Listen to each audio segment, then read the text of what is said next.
You got the whole thing. Please tell me you've started already. No. But there's always like this for Jim here.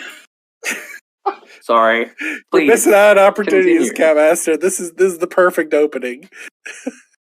I mean, What am I just exposed to?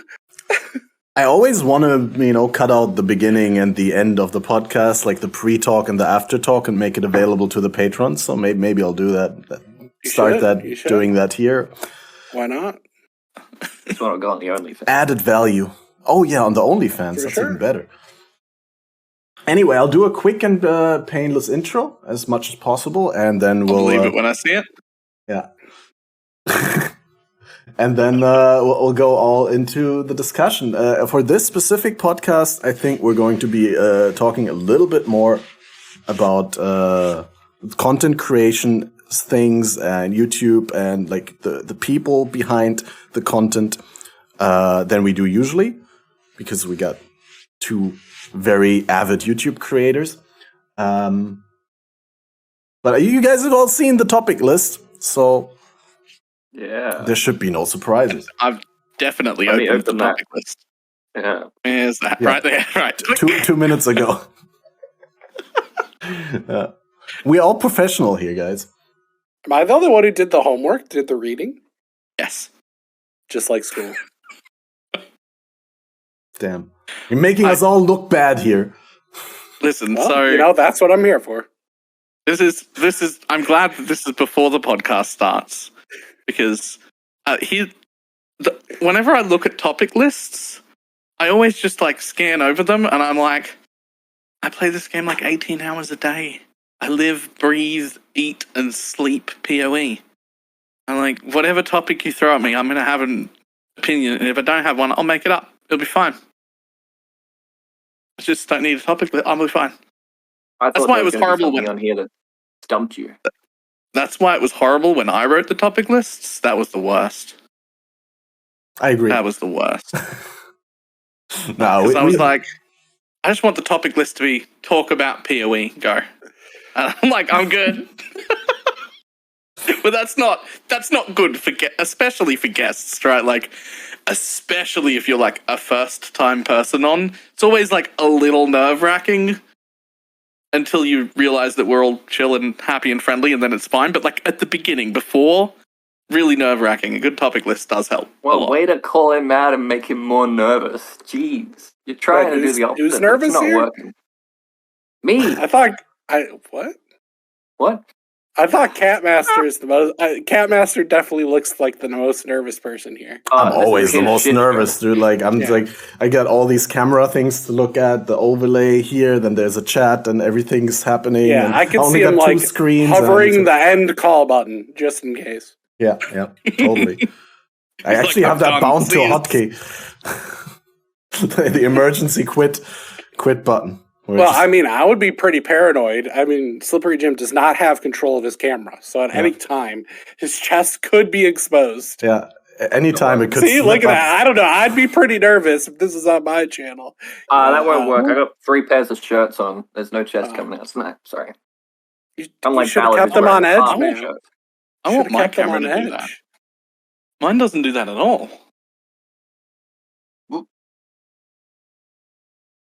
I do have a background, but very slowly working. Oh yeah, that's going to be the highlight of the podcast: is Slippery Jim fighting his camera. But yeah, I got the instant end call bound to a button. It also deletes all my social media profiles and shuts down both my computers. So it's gonna be great. Like when I'm out, I'm out. Yeah. All right. Welcome everyone to the FATED connection. Oh, wait, before I do that, I should probably press the start stream marker button so it's easier to cut it out after.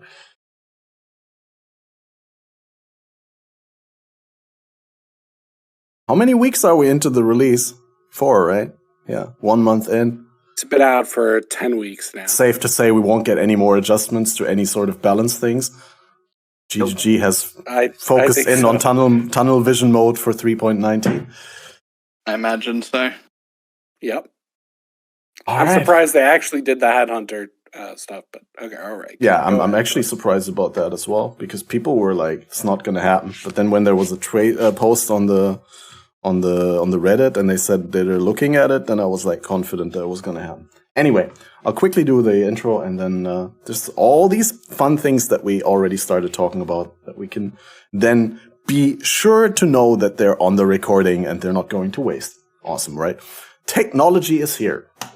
And with that said, welcome everyone to the FATED Connections Path of Exile Community Podcast, episode number 78. We're about 1 month into the 3.18 Sentinel League, and there's been a wave of adjustments to the Nemesis mods, and now we also got the Headhunter buff that we were promised, and I think we're all in a pretty happy state right now, but there's still lots of things to talk about that haven't been mentioned on the previous podcasts.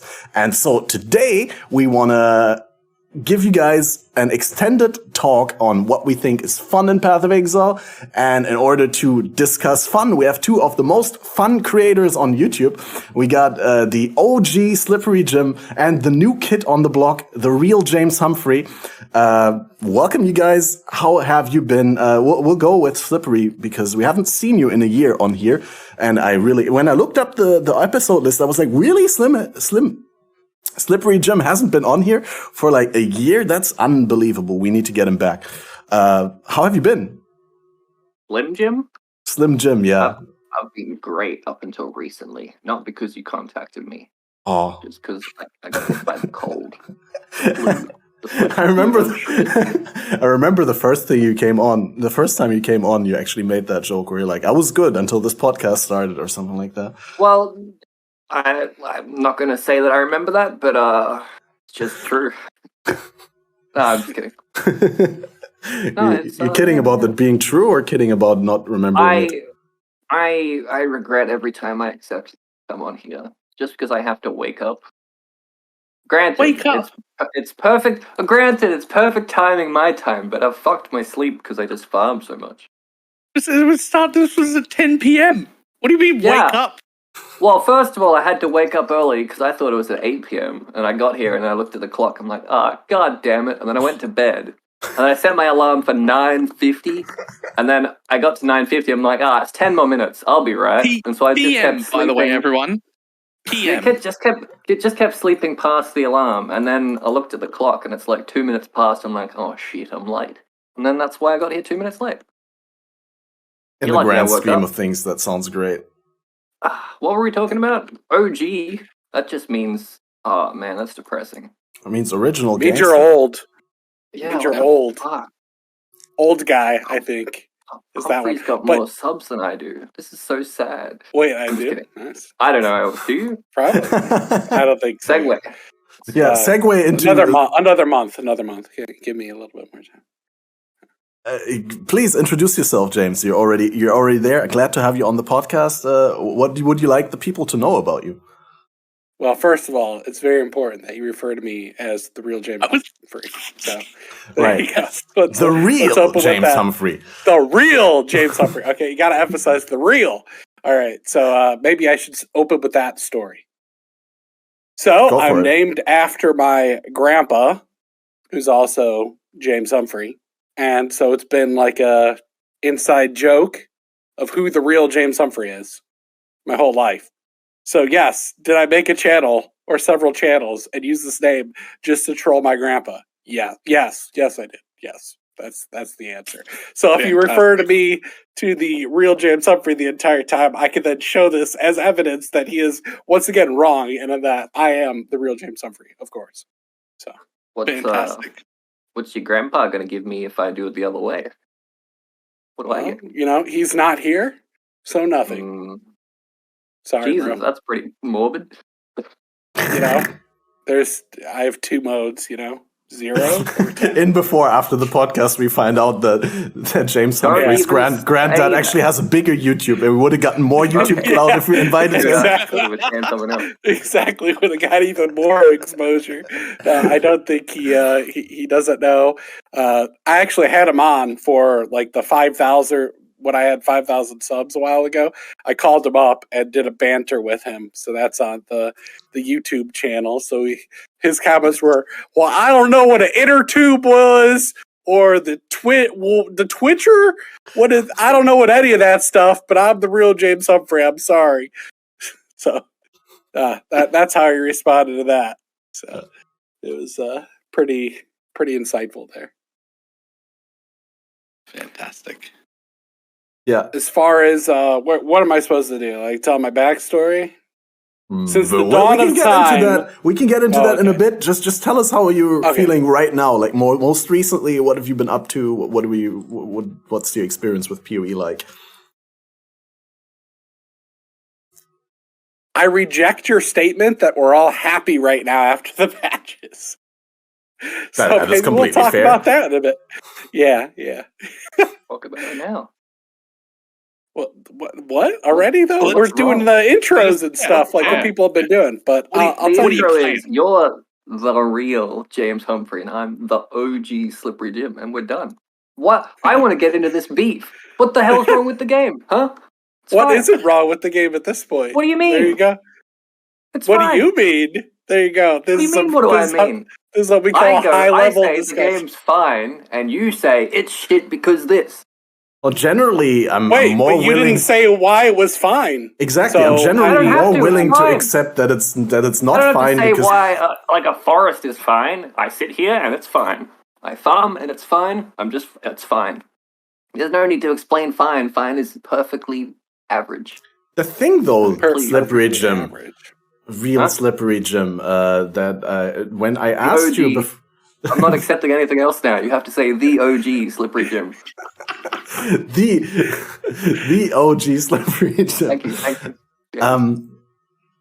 You made me forget my question. No, when I contacted you and I was like, "How do you feel about this league? Do you want to come on the podcast and talk a little bit? How would you rate this league on a scale from 1 to 10?" You said didn't you say 10 or you say 8? But you would give it a 10, but do you have you take off 1 for the overtuned mods? Give it a 10. Give it a 10, but take off a point for every bullshit. People have talked me down to 6 now. As I keep going, this guy's like, but what about? And I go, fine, take a point off. It's still an average game if you get down to 5. It's fine. Yeah, but that means without these singular points that you're using to detract points, you would give the game a 10 right now. Yeah, this what league, do you base the 10 on? League. You said this league, like a perfect league. This league is a dramatic zoom in. This league is a perfect league because if they hadn't fucked up Arch Nemesis on launch, you'd have nothing to bitch about. Okay, let's try this again right from the start. If Arch Nemesis was good, this would be a perfect league. I mean, sure, you'd find something to bitch about. Reddit will find something to bitch about. They love it. It's part of their sustenance. But it's a perfect league. You can't argue. There's nothing wrong with Sentinel. Okay, in order to understand... I don't agree with that either. Man, we're going to have blood today. What the fuck's wrong with you? In order to understand what you've been saying, would you quickly elaborate on what your league starter was? What did you league start the game? Did you league start with the character you're currently playing with the Auto Bomber Herald of Thunder thing? I've played a lot of different characters, okay? I've played a lot. So the plan from the start was to open up Shattering Steel. Then go into Lightning Strike on a budget thing. Then go into a Spark character that abuses the Soul Eater mechanic, basically. That plan went well. Everyone who followed it went really well. But I don't look at it at the lens of how I did. I look at it at the lens of how are other people doing. Because my target audience is mostly newer people or people who don't know life of the game. From that perspective, it's not been good for most of them. Okay, let's get into that in a second. Quickly to catch us up, Slippery Jim, what was your league starter? Did you start with the Auto Bomber? Whispering Ice, the slowest build in existence. Okay. Yeah, that's painful. Yep. I enjoyed the game at a snail's pace. And by enjoyed, I mean suffered day one like everyone else that played day one. But after that, enjoyed the game at a snail's pace. I have no other comments. Whispering Ice. How many days do you So, play Whispering Ice, and when did you go into the character that you currently play? Probably like the whole first week was Whispering Ice, which isn't great when you're trying to like get a head start, above the That's not competition. good to put you ahead. Yeah, no, that was definitely hell on earth. Enjoyed it though, greatly. I mean, 10 out of 10. That is exactly your MO, though. Don't say Taking that. either- I've got a friend who says, "Oh, you just do things that are painful." Like, no, it's not on purpose. No, you do, though. But it's not on. But you can't. That's it. That You didn't- literally. You I've had don't this exact accidentally argument, just in decide to different run voice. 10,000 of the same map. Oh, I'm fine. I use other people's logic. He didn't run 10,000 himself. He got help. So technically, I only did three, or maybe 4,000. So it doesn't. It's fine. That is a good point. It's fine, Right, guys. got It's it. fine. It's Yeah. all fine. Okay. We've started the whole thing now, so now I have to ask the questions. What's wrong with this league that isn't something Nemesis related? Because Arch Nemesis was obviously overtuned. That caused a huge problem, especially for like newer, less experienced people. Like, I really loved it, but even on day one, even though I loved it, I was like, this is not okay. Like, you can't. But that was Arch Nemesis. That was all Arch Nemesis. What's wrong with the league? The yellow Sentinels are freaking garbage. Explain. Even after the How buff, no? so? Yeah, pretty much, I think. That, and there's a bunch of things, including uniques, that help you get to 30 Sentinel power, and I would argue that 30 is a little bit too low of the overall what you could fill in points. Maybe Wait, 32, 35. you think it should get a little bit more so you can utilize more of the nodes on the tree, or you think you should get to 30? Yeah. Should take longer of a grind? I think you should get a couple more points, and then it should be a significantly longer grind after 30. Or maybe they could have just let you fill out the whole tree, but it's an insane freaking grind. Of course, people would have been upset because not everyone could get to it, and everyone feels entitled to every mechanic and completing it. But that would have made a lot more sense for a lot of the things are like Sentinel power, which is utterly useless. Like a dead stat. Some of the unique ones do Sentinel power as well. Yeah. I definitely agree about the Sentinel power thing. That it's like a wasted stat, and it's way too fast to reach 30, and beyond that, it's meaningless. Would have been nice if there was a little bit of longer progression. Yeah, Bella, please. So, all right. Isn't the whole idea of, at least for me, the whole idea of like limited points, like it does feel like I want more points, right? When I'm like selecting how my Sentinel tree wants, I'm always giving something up I wish I could take. But isn't that kind of the point? Isn't that what makes it more interesting? I've changed my Sentinel tree every day or every second day the whole league to try out different things. If I could just unlock the whole thing, or had enough points to just get everything, then there would be no depth, no point in having a tree. You might as well just give everyone everything in a static level up system.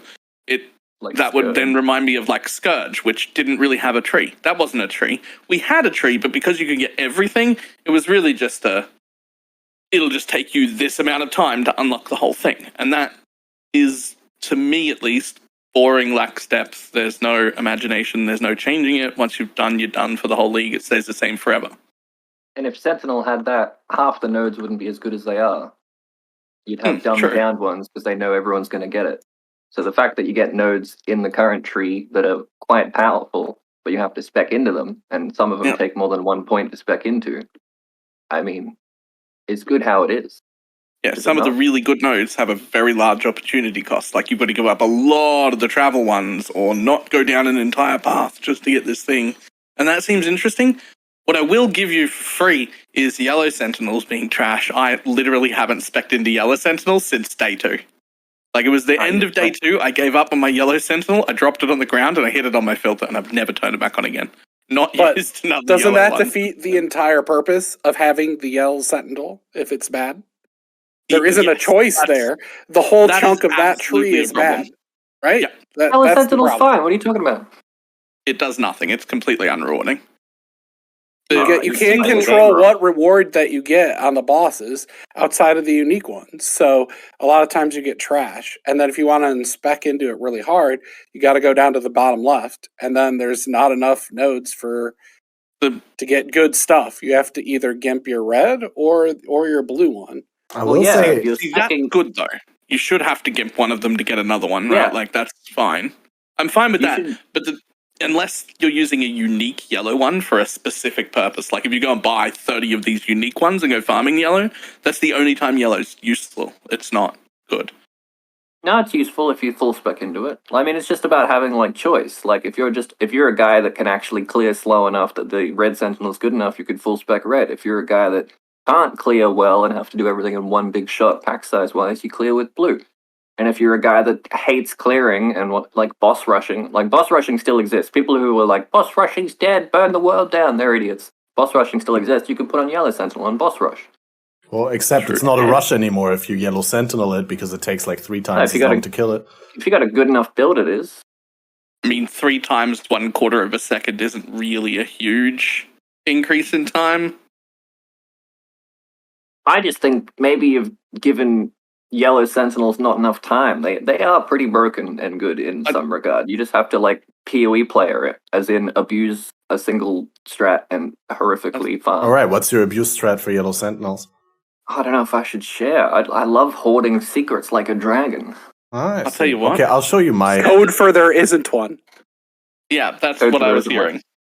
Okay, fine. Fuck you. My build isn't good enough to horrifically abuse it because I'm working on it. I need more damage, but you need to do Glacier because the goats count as bosses in the first phase. So you jump in, buff up your yellow sentinels a bunch. You get 6 buffs if you have a good sentinel. And if you can kill him before Big Goat slams down, you get all the prizes. But I can't. So I need more damage. Like a double boss courtyard or the Rogue Exile bodyguards. They also work. I mean, you don't have to roll maps. Just do glaciers. Yeah. I mean, yeah, you could do City Square twinned, but those blood mages in City Square really fuck me up. So I just do goats. I mean, goats are scary too. Granted. See, now that's interesting because you have enough points that you could, if you dropped red, you could spec into a bit of blue and a bit of yellow, and do them both. And that means I could Legion Glacier farm, where you're doing you pop the Legion, you pop the blue one, it things the whole pack, then you kill them all, then go into the boss room and pop the yellow one in that. What was that? Who's the guy who showed off the Legion strat? Was it Grimmer? Oh, yeah, Grimmer. I saw his Legion strat. It's half complete because he forgot to take the one blue node that when you press your blue sentinel, it just gives you a Val skill, like all the souls. So you can just play Val Arc. And you can just walk up, buff kill the entire Legion, wait for them to break out, press the buff everything button, and then boom, you've got Val Arc, and you just press the button again. And you blow up the entire, it's just it's a Legion League all over again. Glacier strats. I feel like you've pivoted away from yellow sentinels here. I told you how good. I told you how to fix yellow sentinels. I gave you the answer. And you still unhappy? I tell you what, no, I'm still not happy. Because I'm on the Real James Humphrey's side about yellow sentinels, I think they're absolute trash. But because of that, I will spec into them and do the thing for like a whole day properly, and we'll see how I feel after that. Go down the whole yellow side and really spec into it with the bonus empowerment to them with the double rewards and stuff. And what you'll see is you severely, even the red one, you can't really, you're using way too many points. Even if you just go red and yellow, it's not that great if you want to go down to the bottom left for the yellow to super spec. I think you're getting the whole PoE player thing that everyone does wrong of seeing the best strat and trying to do the best thing and trying to do the most thing to make the most money. The whole point of the Sentinels is one for each play style. Like, if you want a boss kill, you've got the boss one. If you want to clear, you've got the clear one. If you want to blow up big fat packs, you got the blow up big fat packs one. You're not supposed to, they're not all supposed to be money printers. Sure, some guy out there is going to find the most ridiculous way to make money with it. And you're going to go, why aren't they all like this? And that's not how you're supposed to play. You're supposed to just pick what you want to do. Like, if you want to clear with yellow sentinels, then spec full yellow sentinel tree and just ignore everything else. Don't compare yourself to other people. You don't need it. But yes, granted, if the loot shit, bitch about it, which is fine. But I'm just saying, like, it doesn't have to compare with blowing up an entire Legion buffed juiced. Legion's got drops. Blue Sentinel's got drops. I mean, that's think it's fair okay because how it like the base amount of loot doesn't even compare between bosses and like blowing up 5 screens at the same time. It's always I haven't more farmed enough profitable. to complain about it because I haven't used yellow Sentinels enough to complain about it. So I'll make a build just for it. I'll do what Ballot's doing. I will As just in, share this I'll go yellow anecdote. Sentinel only. This anecdote of me buffing the. I said that on the previous podcast, I think, but I buffed the triple at Zeri to trio boss in an Uber at Zeri run, and I got a brother's stash and I think a patient. Was it a patient or a nurse? I don't want to talk shit.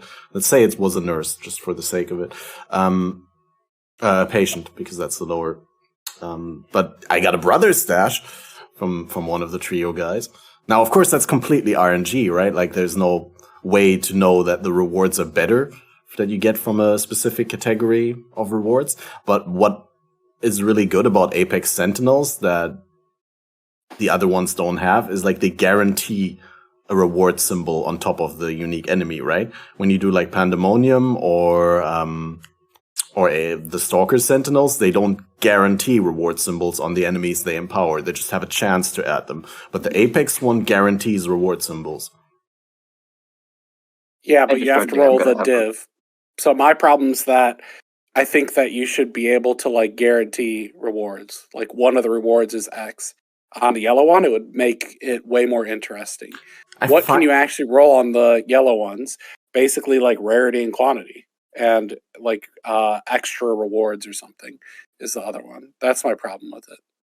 I agree that the mods on the yellow ones don't seem as interesting as on the Stalkers and the Pandemonium Sentinels. There should be more reward-specific roles that you can run. And I think your suggestion of having like, one reward out of the 2, 3, 4, 5 that you get on a Apex Sentinel, they could have made it that there's a mod that guarantees one reward of a specific type. Or two, or whatever, like tiered. If they made them that they were, you could pick a specific reward type, then people would just be IDing and selling the good ones, and it'd just be like, well, now this is the best strat, and so now anyone who wants to do anything, if you want to make money, you have to make a boss killer, and you have to buy expedition currency, and you have to juice your map to 120 quant, and then you have to get a Sentinel that's got 200 quant on it, and you have to buy these for an X each, and then you go into a map, and bosses also have flat quant on them, so then you're killing something that has 8,000 quant, and then you're blowing it up, you're picking up all your expedition currency, and you're deflating the value of other strats of farming expedition currency. Why do you think none of that stuff's like the thing is that already happens with the red and the blue, and they're in a really good state for the red and the blue. So why not have the yellow in a good state so it feels like it is actually a choice to go with yellow instead of it kind of being shit? That's why. I'm not a game designer. I don't know why they did it. But I'm okay with it. I'll tell you why. They ran out of time in the league, and so they didn't finish that side of the tree and threw it in. I don't think they could run out of time on just a basic item like, here's the drop pool, turn it on, turn it off, whether it shows Sentinel rewards or not, or like divination card rewards or not. I don't think that'd be a thing in the tree to begin with. It's really weird that it is no Sentinel thing that's deterministic on it, though, when the other ones are. Plus, like, what's the point of the recombinators on the yellow other than to get the quant? Like, but what if it's really broke? What if Apex ones are really broken and they have to be RNG because of that, because they have so much quant and rarity on them? Like, what if they were designing it around like, we're expecting someone to come up with boss rushing strategy. If it was deterministic, it'd be too broken. So let's just give it a fuck ton of quant and a fuck ton of rarity, and then make it RNG. Then players will still figure out a way to make it worth it by just doing like double city square abominations.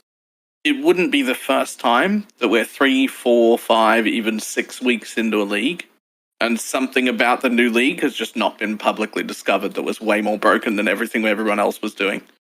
It is entirely plausible in this game that someone has like a yellow Sentinel strap with some gigabrain thing no one's thought of and done yet, and it could be the one Jim just said for all I fucking know. Like, it could be. There could just be something broken. I don't think there is. I still think yellow Sentinel is shit, but I'm just saying this is exactly the kind of game where some shenanigans like that can happen, and it can go 6, 8 weeks with no one noticing or making it public. Like, that can happen. Love to hate it. You know what? Is, Like when I finally hit my 100 and when I stop dying all the time, then I'll try and do a bunch of something Rogue runs with the Exiles- Apex Sentinels. Is Rogue Exiles on the Kirac stuff? Does the Yellow Sentinels buff Rogue Exiles? Yeah. Yes. Rogue Exiles are unique monsters. You just need to find a map where like Rogue Exiles spawn in the first area, like Glacier was for Legion, and then just abuse the shit out of that. Like, what's that one where the Essence always spawns in the first area? That underground map that no one likes? Overgrown Shrine or something like that? No idea. Don't worry about it. But yeah, you just need to find a map where like you can spec into Rogue Exiles on your Atlas tree and then craft Rogue Exiles, and then the first area of the map has like 6 Rogue Exiles on it. You don't even have to run to the boss then. And then you can buff 6 Rogue Exiles. It's not that hard to rewards. find like a bulk of 6 Rogue Exiles somewhere. We should make the Illuminati for farming. This is great. Turn the podcast off. Let's discuss secrets. I've already given all mine away. What? I'm disillusioned now. I thought a Slippery Jim has more secrets. I do. So you're just pretending you don't have more? They're the good ones. I've been guilt-tripped into giving away all my good secrets. So it's all about Glacier. Don't do Legion farming at Glacier, though. That's a noob trap. Do Dune. Yeah, no. Glacier farming's about blue Sentinel pops, just in the pack size in the beginning there. There's like 300, 400 mobs there. You just walk in, press blue Sentinel twice, kill everything. Or if you're a yellow boy, you walk in and you go to the boss and kill all the goats. And if you're a red boy, you're in Delve, because everyone knows you get way more currency in Delve with red boy than anywhere else, right? Really? Like, oh man. I don't enter the. Have you been playing this league? He's giving away more secrets, guys. I didn't. Nah, that one came out like way early on. Like you go right around like monster level 70, or monster level 60, so it costs nothing, and you go sideways. And as long as you clear the reds, like turn on the red sentinel right as you start, kill all the monsters as you run, and the depth crawler picks up all the loot. So at the very end, it just explodes all the loot, sentinel loot, and fucking women in it. You can farm that forever. Once you get like 15k sulfite, you can be in there for 7 hours sentinel farming, and it's just like using red sentinel in any map. It's just anyway. What's sentinel shit, guys? I mean, I haven't tried yellow. I'll do yellow. I'll find something for yellow, and I'll slide into your DMs, Mr. Real James Humphrey, and we'll fix this yellow shit problem. Yeah, let's do that. You tell me the secrets there. I'll come in crying. You were right. Yeah, you were right. It's an unfinished I've wasted all my time. Yeah, the other thing that I think they fire too slow as well. Oh yeah. So I That's fair. I initially thought the league was really, really garbage, and that was because my spark thing with the Soul Eater could kill everything, including the blue empower packs, like before they actually fully went off. So I'd hit the blue, do some sparks, but I'm casting so quickly they just like insta die before they even get hit. So what I ended up doing is just like leap slamming through everything for the reds even, and making sure it applied to everything, and then leap slamming through, gathering a bunch of monsters, popping it and leap slamming out, making sure that it went off, then going and hitting another pack with the blue, then I come back and clean it all up. That's what I had to do. So I would say that's a little bit annoying, especially if you have like an RF pop build or any pop build where you can't even do that. That's another downside. Trust me, if you just want to be pessimistic, you can find all. See, like Give I in. agree with these points.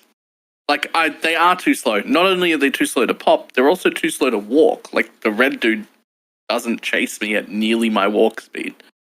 Like I have to get to a pack and then wait for him to chase up to buff the things around it. Like, I agree with all of these points, but it's just that there are so many positive, good things about Sentinel that it's still making it into like the top Your few. argument was it's a perfect league. Find anything at all that could possibly be wrong. The argument was there's nothing wrong with the league. It's a good league launch. There's nothing wrong with this league. Everything negative to do with this league was expansion shit. It was Arch Nemesis. It was that kind of shit. It was basically just Arch Nemesis, because you can call Headhunter problems Arch Nemesis problems as well. But there are some though, right? Because with yellow's trash, and until we prove it otherwise, I'm going to stick with yellow's trash, right? Okay, and then, fine. Fuck yellow. and then- Hate him. And then that is still good criticism. Like, they are too slow. I've been saying that every podcast we've done this league. They're too slow. They're all too slow. I want a 300% cast speed and a 400% movement speed buff on all of them at base. But outside of that, it's still one of my favorite leagues that's existed. I get to control what mobs get buffed, when they get buffed, if they get buffed at all, in what order. I have full control over everything. No, you don't have full control. Don't talk that. That's not true. You don't have full control. Once you launched your Stalker Sentinel, it will just empower things randomly. It's not like you see a monster and you're like, I don't want to buff that. Well, I guess you can. You can turn it off. There's a node for that. But who turns it off? Really? Like, I've never seen anyone deactivate a all Sentinel. the time by accident, because I'm just like slapping it, like buff it already, buff it, and then it's out and going again. I'm like, fuck. Yeah, that happened to me as well. But then I was more annoyed about the fact that I could actually switch them off than I was like looking at it as something positive. What if you just play a build that works around the downsides? Because obviously the downsides are built in on purpose. So why don't you just play a build where you don't need to like? Because it's a shit who build. gives a shit about it? Like, oh my god! You see a league mechanic and you're like, damn! Look at these downsides. I'm gonna purposely not fix these downsides myself. I'm gonna wait for a podcast and I'm gonna complain and I'm gonna hope GGG patches out a designed on purpose downside. That'll fix it. No, what I'm trying to say is gameplay. What I'm trying to say is that like any build that is decent at killing things will feel that the Sentinels don't empower things fast enough in order to be worth it. Right? Or in order to be playable. You could play other builds. Yeah, but then they would be not good builds, because any build that is good will have that same problem. No, you could play a build that doesn't have that problem, therefore it would be good, by your logic. Well, what good build leaves things alive for like 5 seconds into the map? One where you have to press a button to do damage. Yeah, so you walk in, wait for it. Don't automatically kill shit and blow stuff up. Just wait, walk into the pack, press the button for the league mechanic, and then start doing damage. You have to wait. See? Well, I'm somewhat playing devil's advocate here, right? Like, I'm completely... I know you are. I'm being a cunt on purpose, but... Yeah, well, that's nothing new. Maybe don't auto-attack. You know? Maybe before you put down your totem. I mean, necromancers, they deserve all downsides, you know, just don't summon your minions. Yeah, just wait for those specters. But like, you know, just don't. If you're a necromancer, you're using yellow sentinels because you can't control yourself and your damage or whatever. Or blue. Good, you get the shit sentinel. What a great league mechanic. It might not be. Amazing. It might be a good one. We don't know. I mean, to be fair, wait. Yeah. If you're playing minions... wait. I thought we weren't fair on this podcast. Hang on, bullshit. To be fair, wasn't minions Balor's favorite build? What happened? Okay, what happened is minions are trash. Here's the thing. If you're playing minions and it's not skeletal mages right now, which are basically a totem build but you can control, it doesn't matter how good the Sentinels are because you're barely even in white maps right now because minions are trash. I agree, unfortunately. You know, I got big off of Carrion Golem, which they nerfed like 5 times in a row. Spectres was my baby for like 7 leagues in a row. Loved them. Well, I went into a hybrid Carrion Golem with the Syndicate Operatives, which was really good, even though they nerfed Carrion Golem like 4 times. Even that was good. But then they kind of killed those. So... Yikes, minions. And what the heck happened? What's the Reaper about? Why does that thing exist? I tried so hard to make it work. Did you? It's so bad. You got baited. You got baited by the... So many people were like, oh, you're the Carrion Golem guy. You want to try the Reaper? And I'm just like... It looks so cool. Bro, don't do it. It's a bait. It looks so cool. I wish it was good. You don't need the Reaper, you need the $60 Reaper MTX Kill Rare skin. And then any minion's a Reaper. True. Okay. You're welcome. Interesting. I don't know if it's $60. I'm just taking the piss. All right. So I went really negative on Sentinels. Let's go with positives. Or actually, have you guys tried the unique Sentinels? Which ones have you tried of those? I have so many. I haven't used any of them. Why use them when they give you no loot? I mean, do they give you loot? Maybe they do. Some of them do. So I Wouldn't made matter. a strategy where I put on the +1 rare property, and then I picked up the blue Sentinel that has a 25% chance to make monsters rare. It's a blue one, so I got 2 charges on it. And I got an insane amount of rares. Now you can only do this on a build that can handle that kind of crap, but it's pretty darn good. It's pretty darn good. I was pretty happy with it.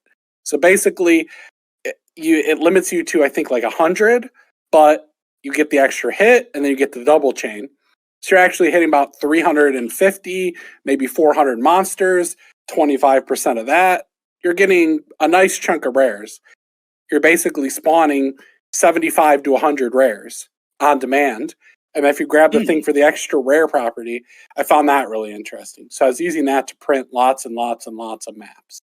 I'll bet that juices your Headhunter build real quick if you use one of Probably them. better than the Yeah, Headhunter exactly. Buff. You could max it out and that sort of thing. I was using Inspired Learning at the time, but yeah, it would max that out. But they're definitely, when I was playing with that node, getting one extra property on all those rares, and you way felt the difference. Not only that, it would give a lot of the rarer mods, and the payoff just, unless you could delete them anyways, the payoff just ain't there on a slower build. So I play a lot of different builds. So I have like a EB Firestorm build. I had a Lightning Strike build that had really good gear.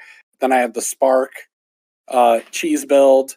So I've played, and then I've played Shattering Steel. So I've played 4 different builds right now.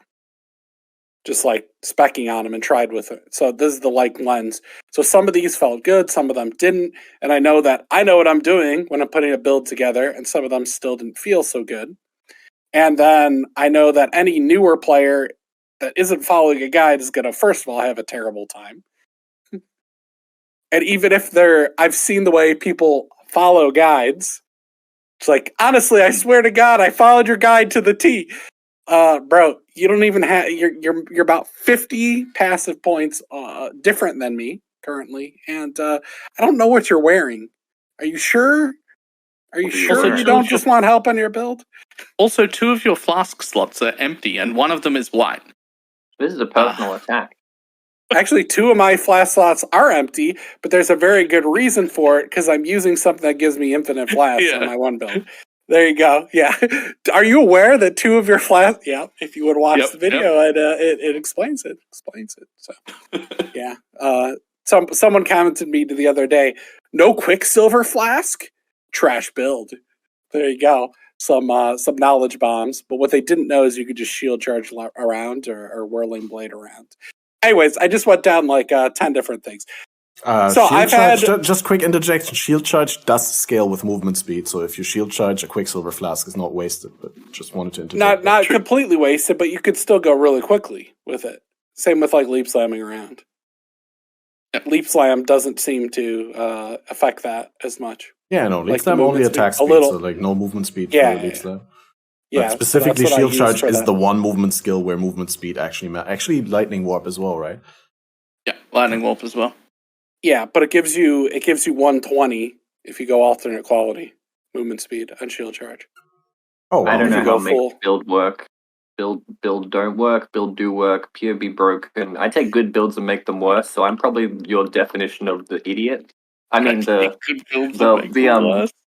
what do you call it? The consumer, the viewer. I am the viewer. I am your viewer because I just take good build, and make shit.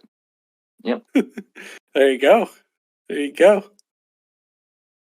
But I take good build, make shit, but make it look really good, so people constantly come in and go, Jim, how do I play this amazing build? And I go, you don't. It's a piece of shit. And then I step into a boss room and fall over. I see this example. But no. There you go. Perfect. That's one way to do it, I suppose. Fuck helping people. Yeah, my Spark build, I got accused of speeding up footage because they don't understand how Soul Eater works in combination with the flasks. How it yes, it speeds up. Crazy, I know. That's like how the soul. And they're like, we're watching this on double. You're cheating. Yeah, exactly. You're cheating. Souls. How dare you dishonest? Someone's comment the other day. I can't believe you would speed up footage, and then also you're probably hiding an aura bot on the side. It's like, no, actually, I just am a pseudo aura bot. I don't know, dude. Some of the people in Path of Exile have brain issues. I'm sorry. They really need to get checked out, okay? I didn't write the comment. Don't ask me where they came up with this stuff. I'm just saying it happened, okay? I'm just reporting. I'm just reporting that here. full gold MTX that you can turn all your MTX gold? We need one of those, but like full green, so you can green screen out your aura bots. I want that so bad. Is that the thing? You put it behind? Yeah. That'd be so good. Would it Just not? use the aura bot. Speaking of unique Sentinels, just use the unique aura bot Sentinel. There's a unique Cobalt Sentinel that gives you level 20. Let's see if I can remember this. Anger, determination, I had it hatred, on screen malevolence, just and a wrath. second ago. Purity of fire, haste, malevolence, purity of elements, and zealotry.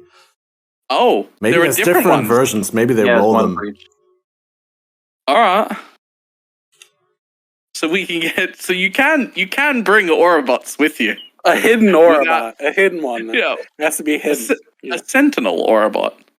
You're Oh, running dude, white they maps coulda- as well, though, aren't you? For your demonstrations. You're doing the fast AF strat, right? The fast AF strat. I don't know. Yeah, what you that put a is. white map in, you press activate, and then you splice that footage with a yellow map, and then you clear the white map, and then you like slightly speed up the footage, like maybe like 105% or something like No, that. but apparently because Yeah. other people do this, now I got accused of it. This is what they thought was happening. Actually, it was a level 83 logbook that I cleared in I basically popped all the explosives and then I just cleared it all in one go on one potion round or a flask round. So I had got up to 300-400 stacks of Soul Eater, which is pretty crazy because it's like 2,000 cast speed and it's pretty funny. It breaks all the animations when you're leap slamming, breaks that animation. When you're casting, breaks that animation. It's pretty fun stuff there.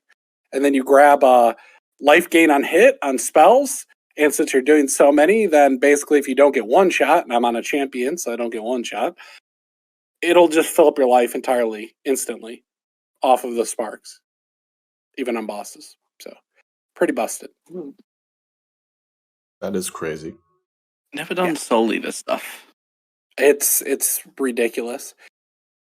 Which actually Really early on I did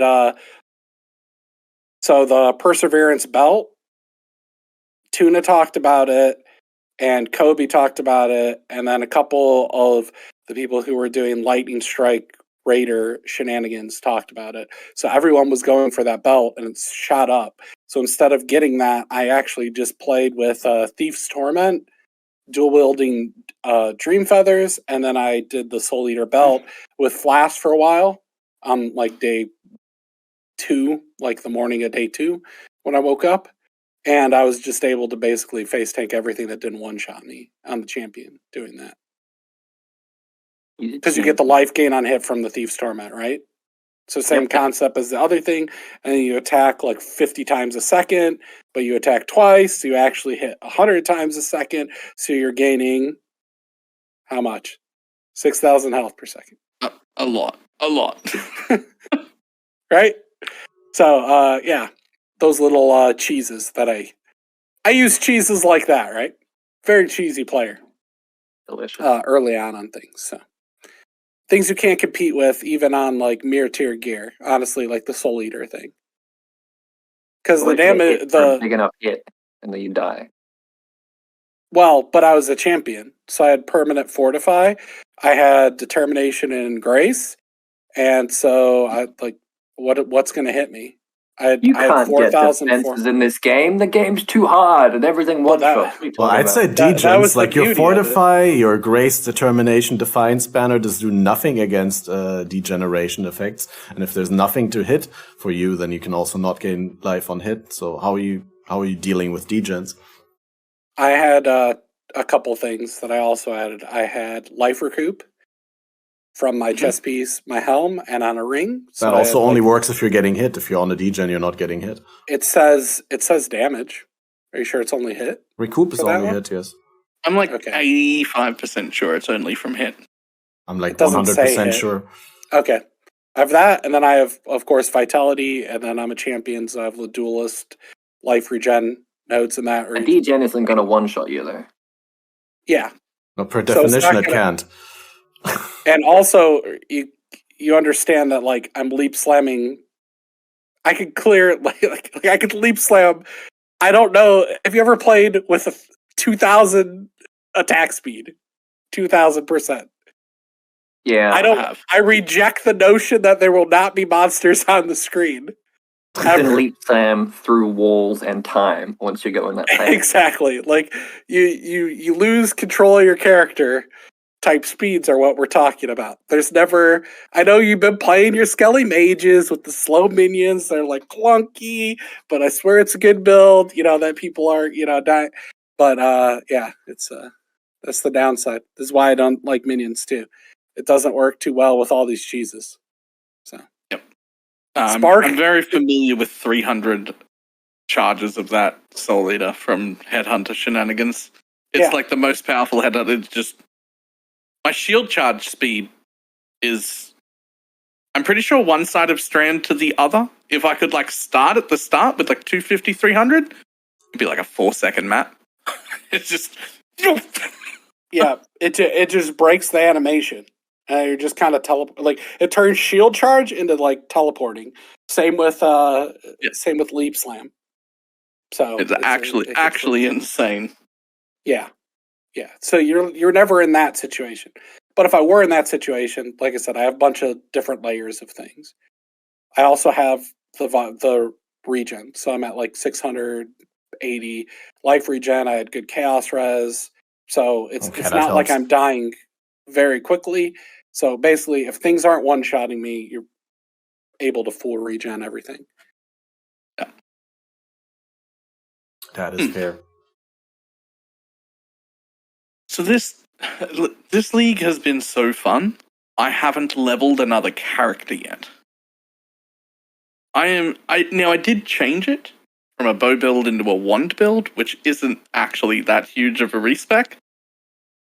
They're both Deadeyes, so I started as a Deadeye Lightning Arrow and then became Deadeye Tornado Shot and then became, which is the same build, just once you get a Tornado Shot enchant.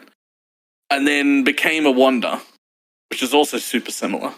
And I haven't rerolled because the game is in what, at least for me, is like the most fun state it's been in a long time. I also feel like because of this league and last league together, almost every version that I can think of ways to play the game are now correct and profitable when that wasn't true in the past. Like, there were so many things where people would just go broke trying to just do the content they want. Now you can do anything. You can do anything, you can farm anything, you can do any strategy, and you will make money. And the game went from being full of bloat to being full of options. Yes. Yes, that's a good way to describe it. I like that. I really hope it was the plan all along, because it makes them seem like geniuses. It does. They were just introducing all of this stuff, knowing they were going to give us the options later. Yeah. That would be great. Or we had the options the whole time, but it wasn't obvious enough for us. They're like, they really need to know that they can just do whatever they want without feeling bad about skipping other shit. Let's give them the tree. These goddamn idiots don't know how to play our game.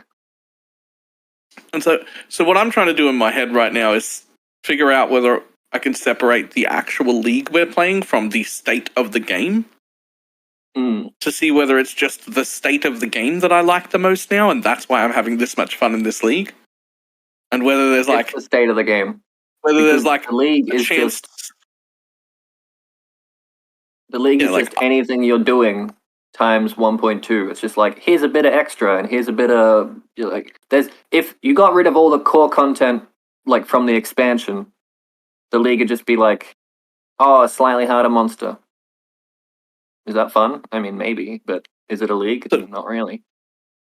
Well, it just leaves me to like wondering. I'm wondering if the real James Humphrey is right about the league or not, and whether I'm just in love with the base game so much that I've lumped it all in together in my head, and so it's just still the best state I'm in. To be fair, I think that the league mechanic, the red and the blue, especially the blue, are very, very good.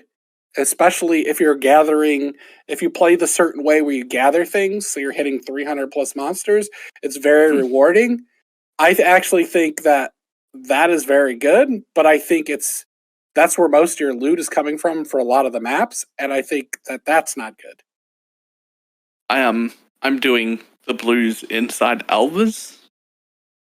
A third of my Elvers are all magic mobs. And so when I go into the magic mob one with, 60% pack size in my 80% delirious map, there's a lot of mobs in there. And you get extra quant. But you should Yep. try the blue one that turns them into rares. And report back. Good way and to add die. +1 and see what happens. No, if you're my strong character's enough. immortal. Yeah.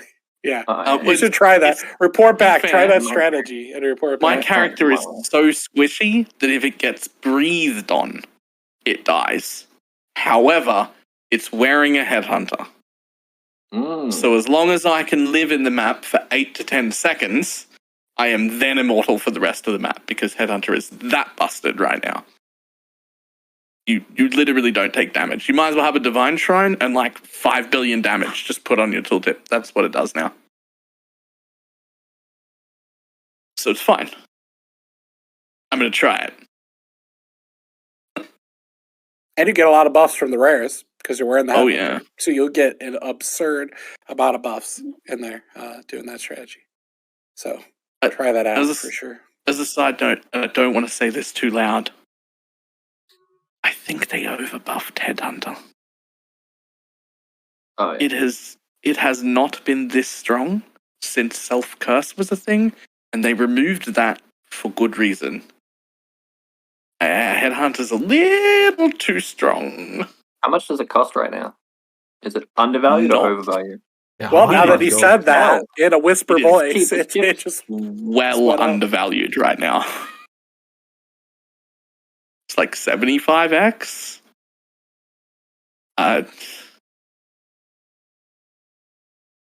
Well, Mage Blood, what would you rank that as now? Headhunter better than Mage Blood or the other way around? I mean, they both have their use. They're not for the same thing. Yeah, Right? that's what I mean. Would you'd take a shit build that can do a little bit of damage and put a Headhunter on it, and then it can do maps, and then you take a good build that could be better, and you'd put a Mage Blood on it, and then it can do everything. Is that how that works? No. Well, don't Headhunter know, is a like- momentum build. Like Mage Blood is just Yeah. a blanket buff to your Consistency. character, but it doesn't turn your Right. reasonably built character into a clearing machine. Whereas Headhunter, while not offensively as powerful as it used to be, is still like a snowball powerhouse. Especially now with the 60-second duration on the buffs, it seems way more consistent than it was before the adjustment. Headhunter gives way more damage than it used to, by the way. The only think thing so? it doesn't give that it used to give is speed. It used to give a lot of movement speed, right? Fair, yeah. Doesn't yeah. do that anymore. Yeah. But raw DPS, way more than it used to give. Even with all the But insane multipliers from all the attack speed via Soul Eater and stuff. Yeah. Yeah, no. I mean, I haven't my used one tooltip- myself, neither before nor after, but I'm getting I- mixed feedback from different people here. And some people say that it's defensively still really good, but offensively kind of meh. But you're saying offensively it's better than it's ever been, just purely offensively. Ever. Better than it's ever been offensively, yeah. I quite often have 10 million tooltip on my normally 100k tooltip. It's a factor of 100. Yeah. Well, no. I don't know what the fact. 10 million from 100k. Yeah. Factors are pretty substantial. I don't know what that is. But It's a 100-fold, yeah. I'm pretty sure that I could put on a 1 alch Moonstar wand or a imbued wand from a vendor with a single essence thrown on it, and then run around in an 80% delirious double beyond map without any problem. Go ahead then. Yeah, I don't think it'd be any With issue. your, I don't think you'd be able to kill something to start your Headhunter. Yeah, I could. Nah, you can't. White monsters Do it. drop dead when you just look at them, but then they don't give Headhunter buffs. Yeah, you need to kill Raz. I think maybe doing that from my 80 Exalt wand, maybe I have to drop down to 60% delirious instead of 80. But it would definitely work. Oh, I thought you meant with a Moonstar. Like Yeah, with the starting moon with star. your wand and then putting a moonstar on afterwards, or starting with a moonstar? I think if I could start with a moonstar, and I would just have to drop to 60% delirious instead of 80, be fine. Mm. Yeah, fair enough. All right, I'm going to fight BalorMage again. I don't agree with your sentiment that the all the content is profitable. I think they messed up bosses. Really? I really loves Boston. Why? Bosses. Bosses. Because Yeah, the I yellow don't think Apex it's- Sentinels, reason number one. Okay, I'm sorry. No, ahead. we can't use them in those zones. They're not even allowed. Good point, Imagine good point. how OP that would be. Okay, they That'd be can't even terrifying. allow them in those. Yeah, very, very terrifying. Well, you can use them in the Maven Crucibles. And that, yeah. There you go. That's what you should try out. There's yellow Exclusively Apex, farm fucking that. problem solved. There you go. I can't kill Empower bosses generically, let alone Maven bosses, let alone buffed Maven. What's wrong with you? Go ahead. Lots of things are wrong with me. What's wrong with bosses? Was that helpful? Yeah. Have you tried They're any not. of the... They're not rewarding enough relative to Yeah. other things that you could do. You can just buy the things to run them. But they are super rewarding. Most of them are like 0.2x profit per invitation, and Uber about 0.4. I agree with that. It's 0.2 to 0.4 per invitation. If you're on a bossing build, you're killing a boss every 4 If you minutes. super juiced, grabbed every like node possible on the tree, you know what I mean? Obviously, and rolled it really well, it would be like grab the thing to double it and stuff. And then, Which means so so if you're not in that situation where you're grabbing those things, for anyone who wants to boss that isn't absolute maxing it out, I don't think it's that profitable. You're losing money on the invitations. If you're a bosser, you max it out and you do Uber and it's rewarding. If you're not a bosser and you're just a guy that likes killing bosses but you don't have a boss killing build, you don't buy sets, you just run what you get because you enjoy the content. Yeah, but you still lose out on the money that you could be getting from selling but them instead. So shit about making money. And it's still almost everybody who plays the game that isn't you, apparently. So well, like, you don't think most of the people I did 50 here. Here's the thing. No. I'm gonna have to give him that one It's too. a game. As much as I hate to be wrong twice in a row. No, I'm gonna have to give him that one too, because even before the league, when they introduced or announced, I couldn't pick the words, so I just mixed them. Anyway, even before the league, when they announced how they were going to introduce the Uber bosses, we had a podcast the week before that, and I was saying this is going to be a real problem, because if you can't do super juiced elevated bosses or giga bosses or Uber bosses, whatever they're called, then you shouldn't be running bosses at all. To be fair, because they though, didn't separate them. They should have separated them. I don't think that the difference between the Uber and the non-Uber in profitability is that big. Without having looked into it specifically or like done a significant amount of Ubers myself, I don't think they have better and negative. I don't think they have better drop rates. They just have like the extra drops, right? Yeah. It's not like you get from... and some rarer drops that are worth more, because not a lot of people can do them. So it's a combination. Yeah, but what I'm saying is, if you're looking for Ashes of the Stars, then whether you do Uber Eater or regular Eater doesn't matter. Like, you still get the same amount of Ashes per runs. Yeah. Okay. So I did 50 Eaters. Yeah. And I got 1 Ashes and 1 Melody of the Flesh. Seems pretty average. I got 4 Forbidden Flesh, which is probably about average. This is probably 8 to 10. One of them was decent. The other ones were all garbage. And I ended up losing 6x despite getting an Ashes drop, running 50 sets. Now, it took me an hour to do. Doing an hour to do something, getting the Ashes drop, and then still losing 6 Exalts is pretty bad. Yeah, it feels bad, but honestly, that's what PoE boils down to in a lot of situations in softcore trade, is when there is like a chance that something gives you a big return, then the gamble to get that big return will always be more expensive, or like will always be better to sell than to gamble it. It's just the same as with like gambling a large amount of diff card sets. Sure, you may get a Mage Blood card out of a random stacked deck, but on the whole, if you sell 1,000 stacked decks, you get more money than if you open them because people want to gamble.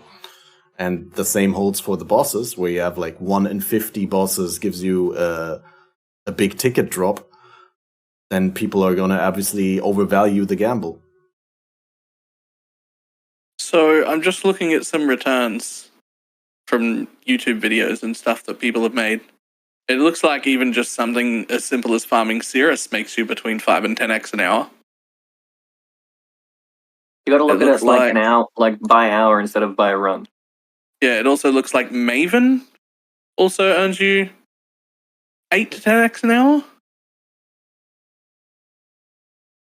And Uber Elder also. Is that factored in the cost for the invitations? Yeah, that's what I'm saying. A lot of people say you make X an hour, and then they don't actually subtract the cost for any of the sets. That would suck. Please tell me people aren't doing that.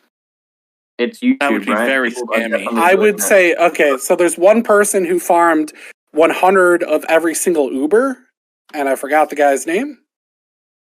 But he's doing a series where he did that, and he's estimating like 0.2 to 0.4x per set. And he's ran a couple hundred of every single one of them, and he showed all of his drops that he got, so I kind of trust that guy. More so than the other stuff. I forgot the guy's YouTube now. I should have wrote it down, man. Worst shout out ever. Anyways, I will make it up to you. We'll shout you out later. If you find that video, if anyone finds that dude who's doing that, I want it. I need to see. Okay, I'll find it and show you. Because I literally, to be honest, I started as a Deadeye and then became I started as a bow character and then became a Wonder. Like I got carries for all my bosses on day 2 to unlock stones. Like I'm not a bosser. I only do juiced mapping, really. Like that's it. I just like to map. Yeah, but the other people who were, because I posted that video at the 50, a lot of people were commenting where they did like 60, 70 sats and didn't get ashes even, which is pretty crazy. And then a lot of other people were doing like the Uber farm and said they made a profit, but it wasn't better than most other strategies. So it's a pretty big gamble. You're really gambling that you're going to get a really good Forbidden Flesh or like multiple in there, but the drop rate seems to be like 2% for ashes. Now, what I would have done probably, since they introduced the Uber bosses, and I don't think a lot of the loot is that compelling, what I probably would have done is make 2 versions of Ashes and 2 versions of Omniscience. One that was like half power, leave it at 10% and put it on the non-Uber, and then go put the main one at 5% on the Uber. Or that wouldn't change anything about the situation or the problem that we're complaining about.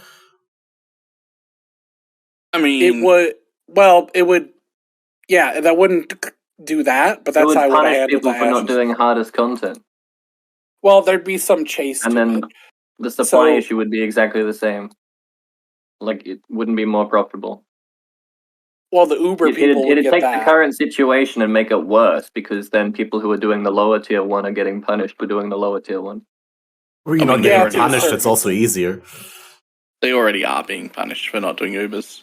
Yeah, but it'd just make it worse. And not hitting the other one. Yeah, that would, but it would give accessibility to both those uniques way more so to people, or at least a lesser version of it.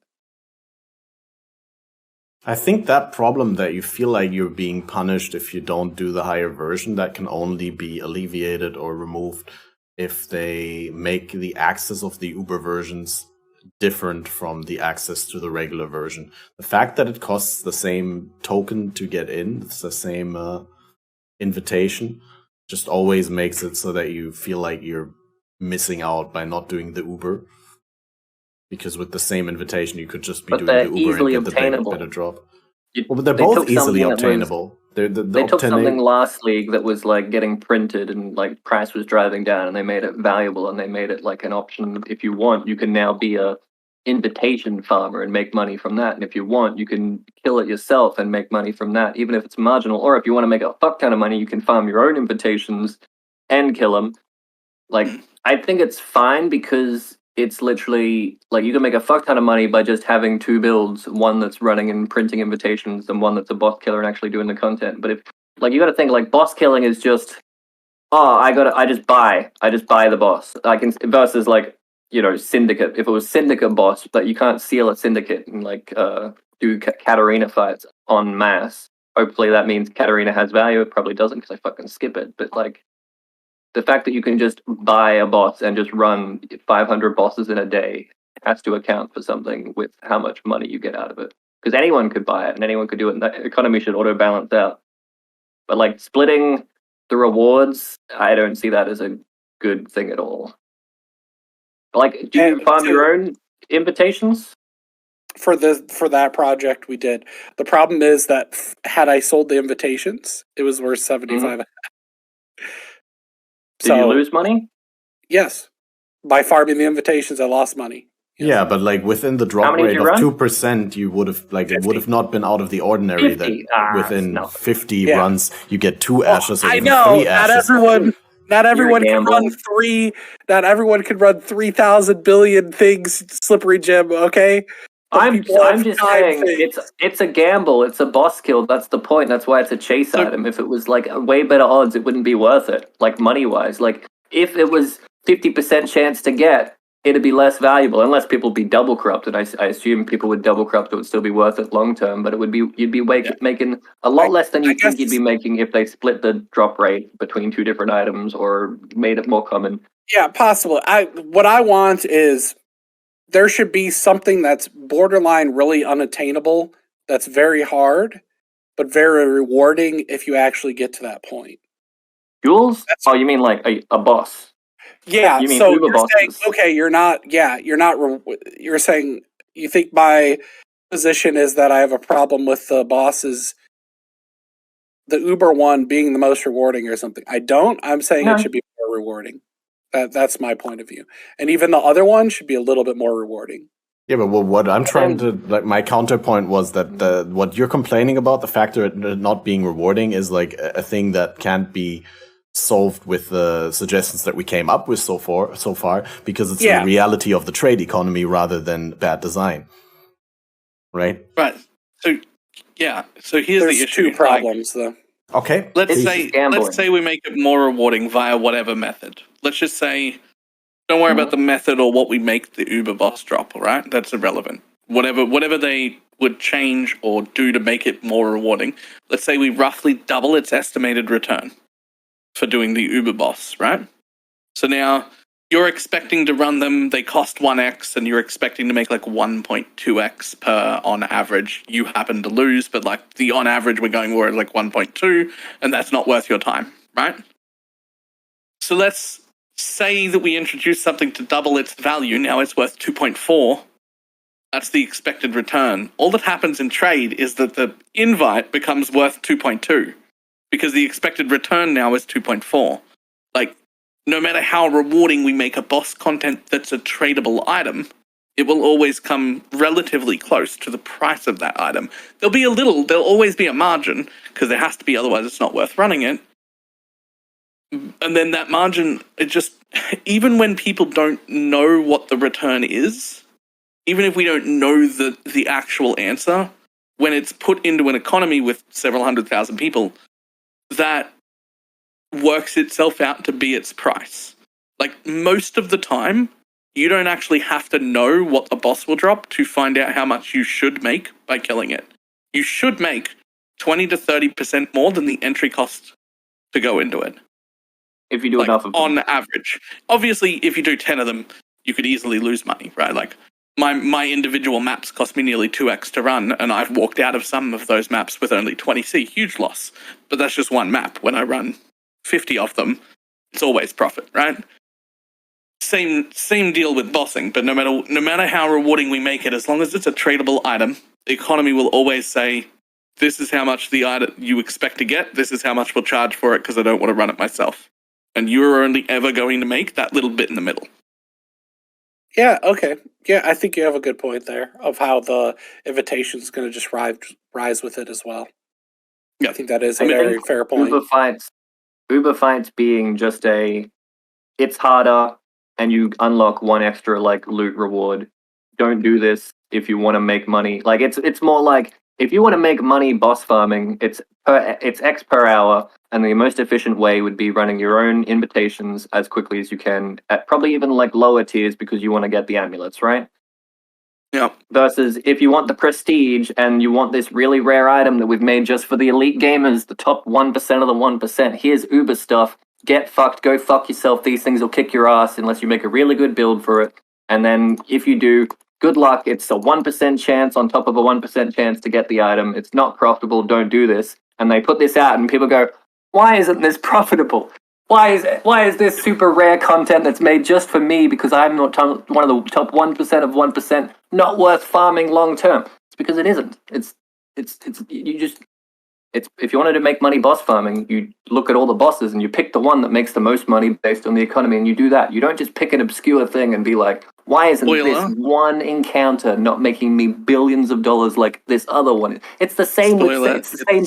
Full feared rotations, by the way. That's how you make money bossing. You do feared rotations. It's actually big money. Yeah. If you want to make money bossing, you sell completions. You don't even do the boss loot. You just go on like shady insert Discord website here and you sell completions for challenges and shit. But no one does that. I mean, people do that, but idiots do that because it's boring as fuck. It's not fun. But hey, if you like making money and making money's fun for you, by all means, do what you like. So I don't know. Here's the interesting counter to that, though. There was a way to have these Uber bosses be good for people in general and good for the economy in general.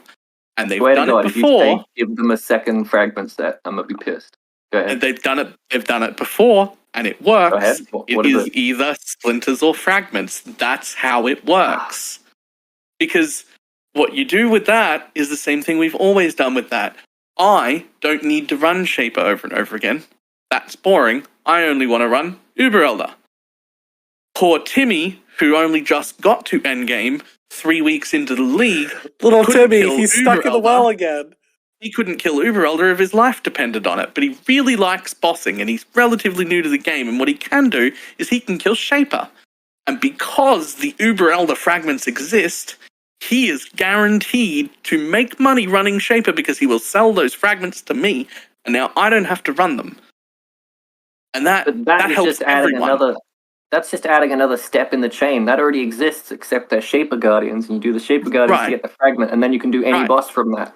If you add another step, plus that doesn't alleviate at all. No, wait, Ballard. The capital mistake that just that just ends up in the same situation where it just adjusts the price upwards because of the expected value going up, but in the end, they will be still the same margin. We already solved that part though. We did solve it. I thought we just discussed the problem.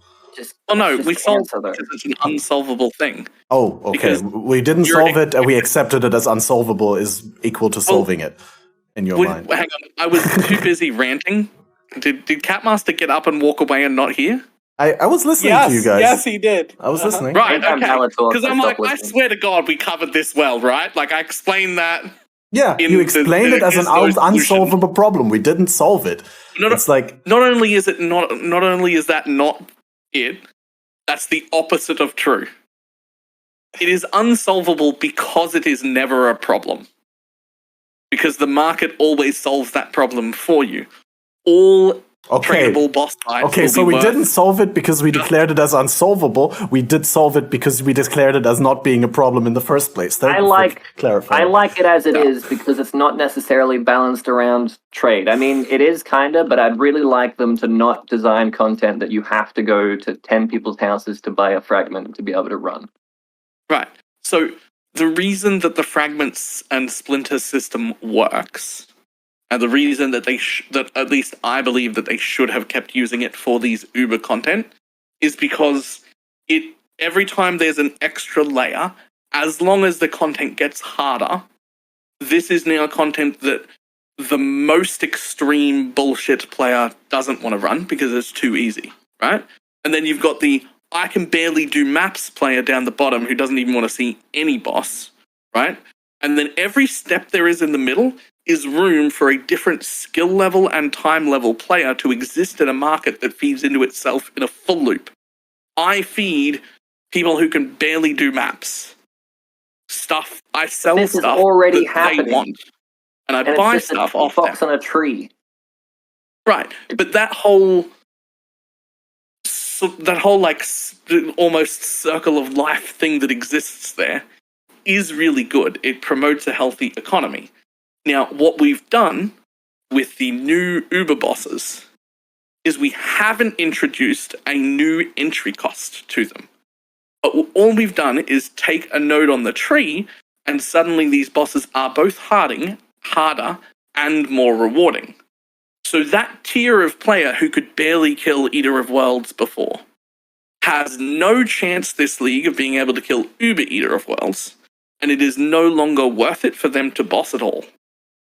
Any of the bosses That's that have wrong, Uber because versions... the whole point of the argument was that the Uber ones are not rewarding. If you made the Uber ones more rewarding, by logic, the lower ones would be less rewarding. But because the lower ones are basically equal to the Uber ones, people who are shit still have a reason to kill bosses.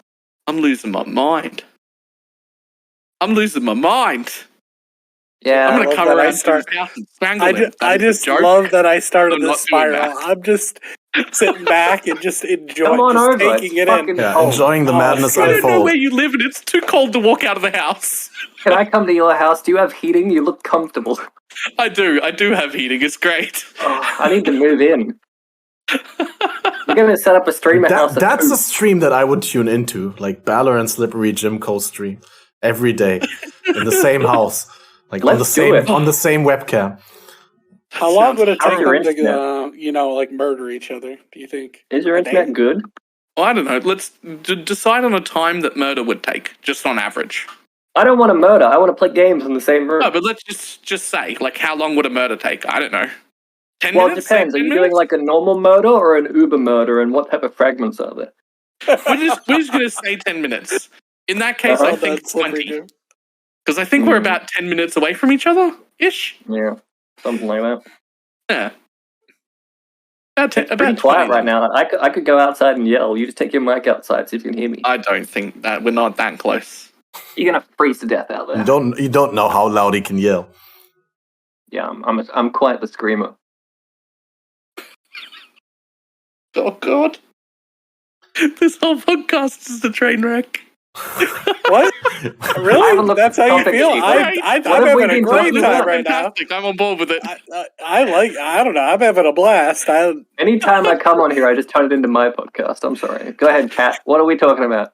Well, I mean, I think that the difference between the Uber bosses and the regular versions of the bosses is not that big, and I don't think the problem, as we made it out to be in the podcast before the league started, the one that Balor was referring to, I don't think that one is as bad.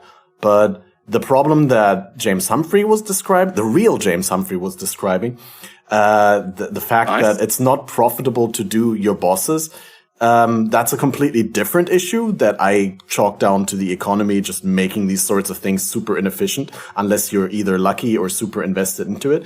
It's some sort of similar to the discussion of why is it not viable to craft your own boots on the developer podcast with Gazi and Grimro and Tuna and Chris Wilson.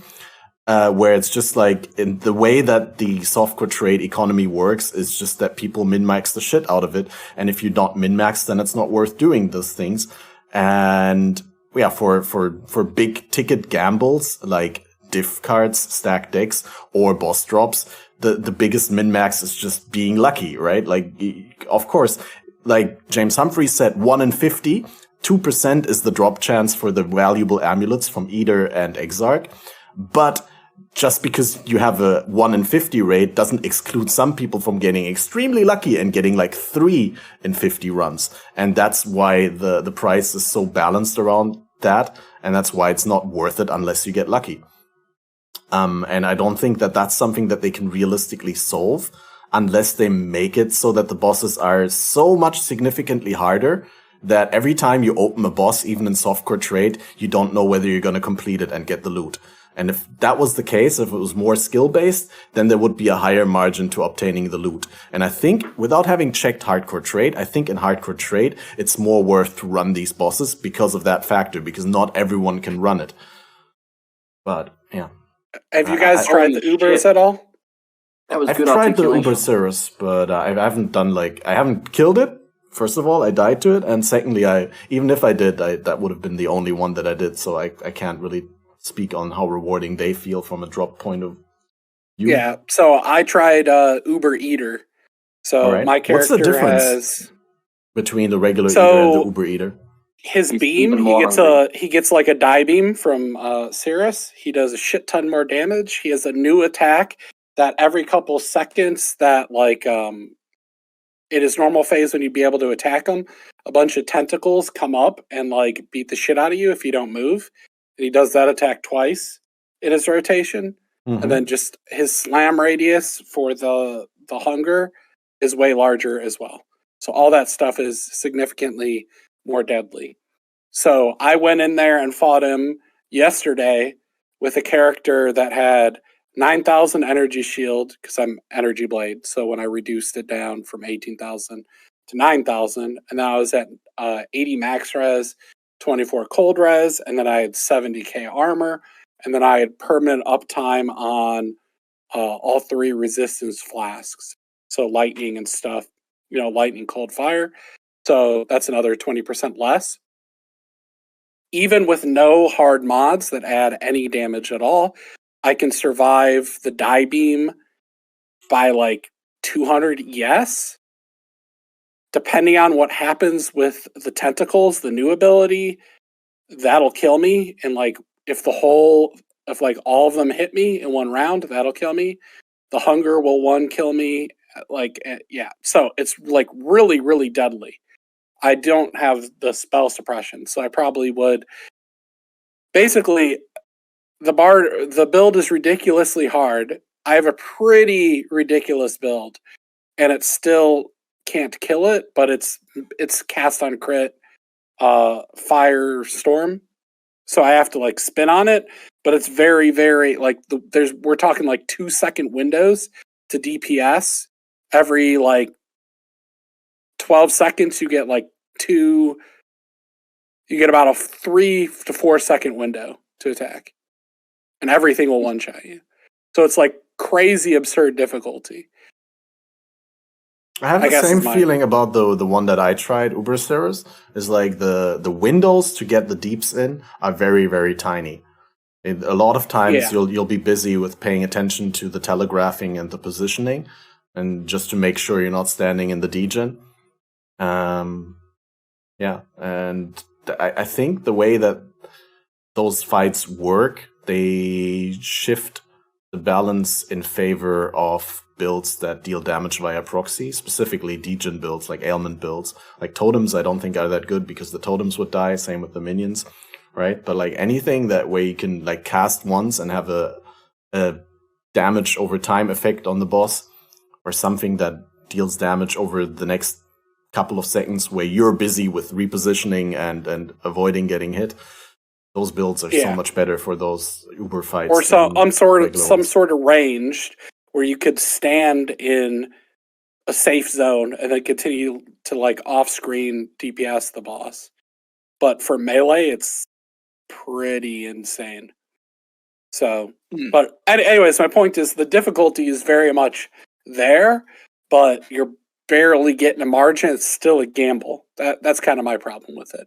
But as do you enjoy it from a challenge point? Do you enjoy the extra challenge, or you think the fight is obnoxious? Is it more fun than the base fight, or do you think it's bad? I don't know on that one. The base fight is I spin on his face. I ignore like all abilities. I just face basically, him, right? Yeah. So it's like no gameplay at all. I still manage to mess up sometimes in the drown thing. If I flame dash right on top of one of the balls, because I basically go full autopilot. So I managed to die like 3 times doing 50 just because I did really dumb stuff. I kind of zoned out and was listening to music.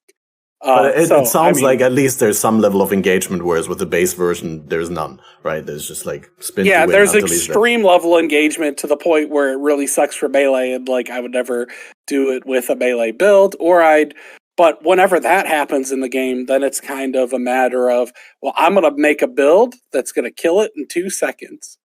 You know what I mean? Type I'd thing. honestly, Like, I'd be okay if the Uber fights were just a scaled down version, like, XP scaling. Like, no matter what damage you have, like, not so much your defenses, but like, no matter what damage you have, I guess your defenses as well. Anyway, just make it like an actual ARPG boss fight from other games where it's like, here's the telegraphed move. If you get hit by this, you are going to die. Every hit is going to kill you if you get hit by it. Anyway, here's my telegraphed move and an actual boss fight. Because nothing in PoE is like that towards the end. It's just like you were saying, I survived by 200 ES, I need more of this defense, more of this defense, more of this defense. So when I get hit by this telegraphed move that I could have dodged, I mean, you couldn't have dodged it in the Uber one. Yes, it's bullshit. They made it bullshit on purpose because fuck people. But like, in the ones, in just the generic fights, all this telegraph shit and all this shit you can easily dodge.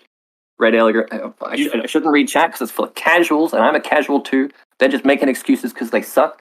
But like, if the Uber fight was just the normal fight, but the damage was times 50, I'd be okay with it because it's, hey, now I can learn the fight and I can get better and I can do damage.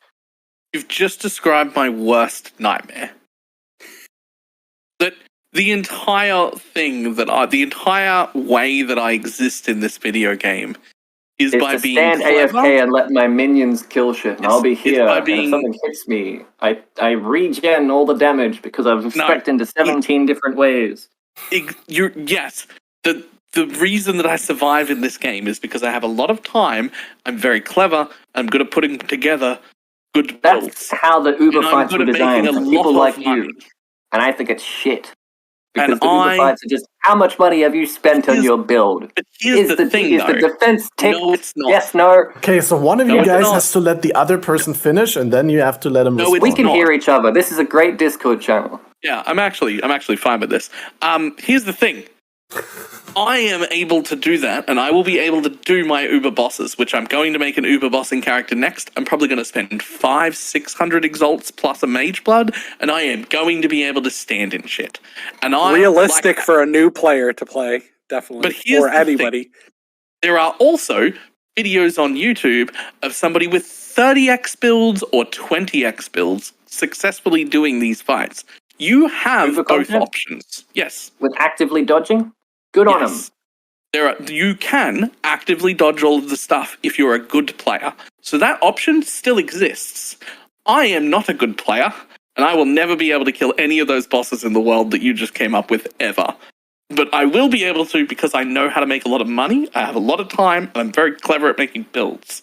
So I will make a disgustingly tanky build that does a good amount of damage, and I will be able to stand in shit. And I like that I can do that. Otherwise, what's the point of me making all this money? The fact that the Uber fights are designed for the 1% of the 1% and they have the same loot as the normal fights, I'm 100% okay with. Because it's just a dick measuring contest. They have all the best loot.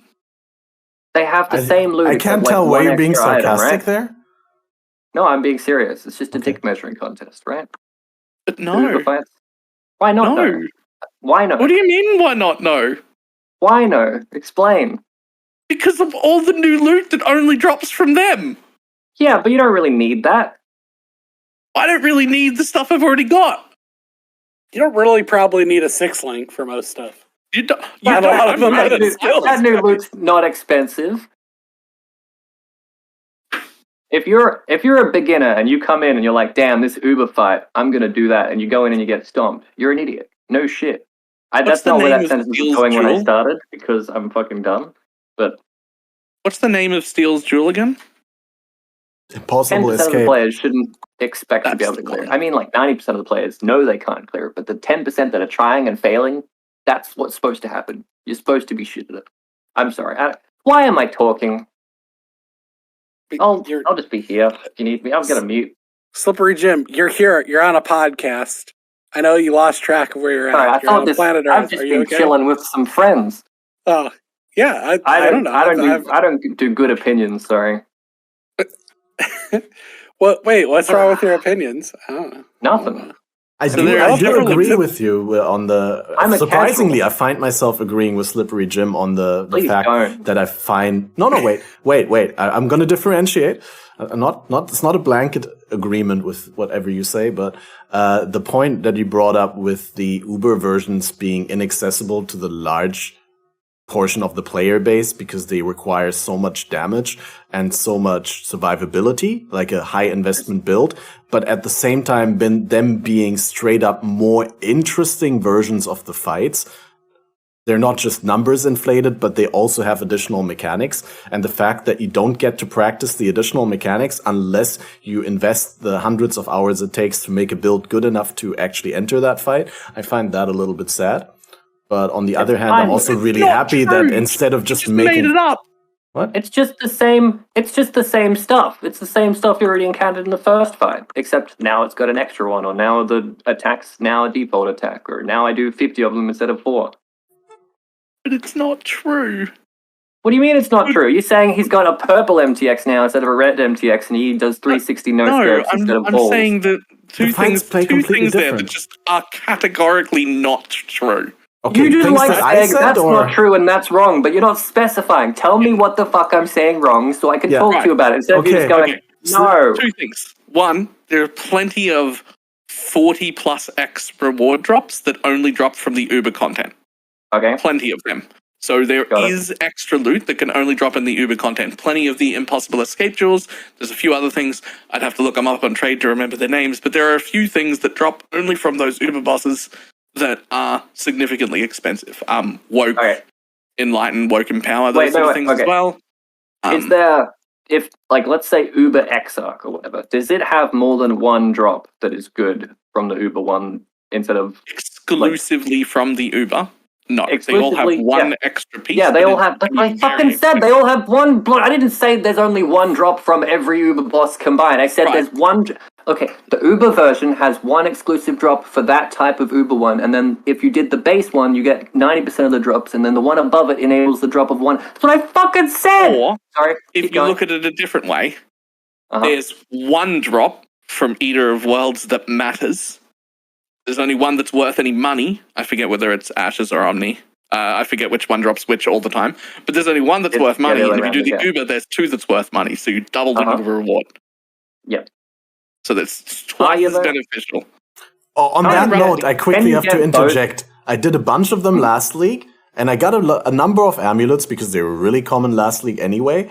And then this league, the first time, like at some point, it blew my mind, like a week or two ago, when people actually told me that Ashes of the Stars is not a Searing Exarch drop, but it's an Eater of Worlds drop. And I was like, thematically, that makes no sense for me, because the Ashes guy, I mean, the Exarch is the burning guy, so he should have Ashes, and also he's talking about the fires of 1,000 suns, so Ashes of the Stars would make sense thematically. And then when I found out that Ashes of the Stars drops only from Eater of Worlds, I'm like, how does this make sense? But anyway, All right. just... And then the I have a second... question. Hang on. No. Okay, save I that will question. forget it. There's a Go second ahead. thing. Go. The second thing that we're just categorically wrong about is this idea that you can only kill the Uber bosses with the most disgustingly overpowered characters that have, 40 million DPS and 18 defense layers. That's what they designed it for, because they designed it for the top 1%. Sure, there's a 1% on top of a 1% on top of a 1% who's going to kill it with a fucking fishing rod default attack naked. But yes, you can learn the fight and do it, but it was designed as a fucking... These guys up the tippy top are bored shitless because they're crushing all their content. Fuck them, let's make something hard for them, and that's what it is. Yes. My question... And that's a good thing, right? Yeah, it is a good thing. Okay. But if you're a top 10% player and you're sad that you can't do the Uber content, you're an idiot because it wasn't designed for you. And you shouldn't feel bad about not being able to do the hardest content because it's the most profitable, technically speaking. If I was able to do it, it would be the most profitable thing. And why can't everyone do it? It should be nerfed or changed. No, it shouldn't. It was made for the really uber elite people. Not specifically the guy named Uber Elite, but like really uber high tier people. Too, though. Yeah, probably. He's a gamer, isn't he? My question, though, completely ending that sentence with no meaning or thought whatsoever. if you do the Uber fight, like the big one, the extra item that gets added, does that just go into the pool of shit you could get, or is it a separate role? Pool because you can get both of them at once. Well, then that's fine. I don't understand what people are bitching about. Because then the base one is just like, hey, you got 1 or 2 good items, probably 1 because the economy, and then the Uber one's like, and now we just throw on this extra thing, like a Watcher's Eye from Uber. Or it's like most of what people complain about outside of whatever's been going on here today is that the price of the invites, if you can't do the Uber ones, is a loss. If you were to run, obviously to get a good number, you could still get lucky. But like to get a good number of them, if you did 100,000, more expensive divination card. It's like instead of paying 2C for a div card, you're paying 1x, and you need a build to be able to do it. If anyone's going into it expecting to, like, you'll make money long term because that's how averages work. But if you're doing 20 and you lose all your money, no shit. There's the problem, though. There's the problem. If you're not doing Uber fights, you do not make money long term. You lose money. The average expected return of the Uber fight is what the price of the invite is based on. So if you can't do the Uber fight and you lose that top tier of a reward, your average expected return from running the regular fights is below the entry cost of the fight. And that is why fragments and splinters exist for all the other fights. Because they've ruined it for more casual people. I finally understood what you're saying. And I agree with you, but I disagree at the same time. So I've explained it properly. I wish I could explain it properly the first time. No, it's my fault. I'm terrible at understanding things. Can you restate the thing? I had to use the rest. It's the economy's fault. Point?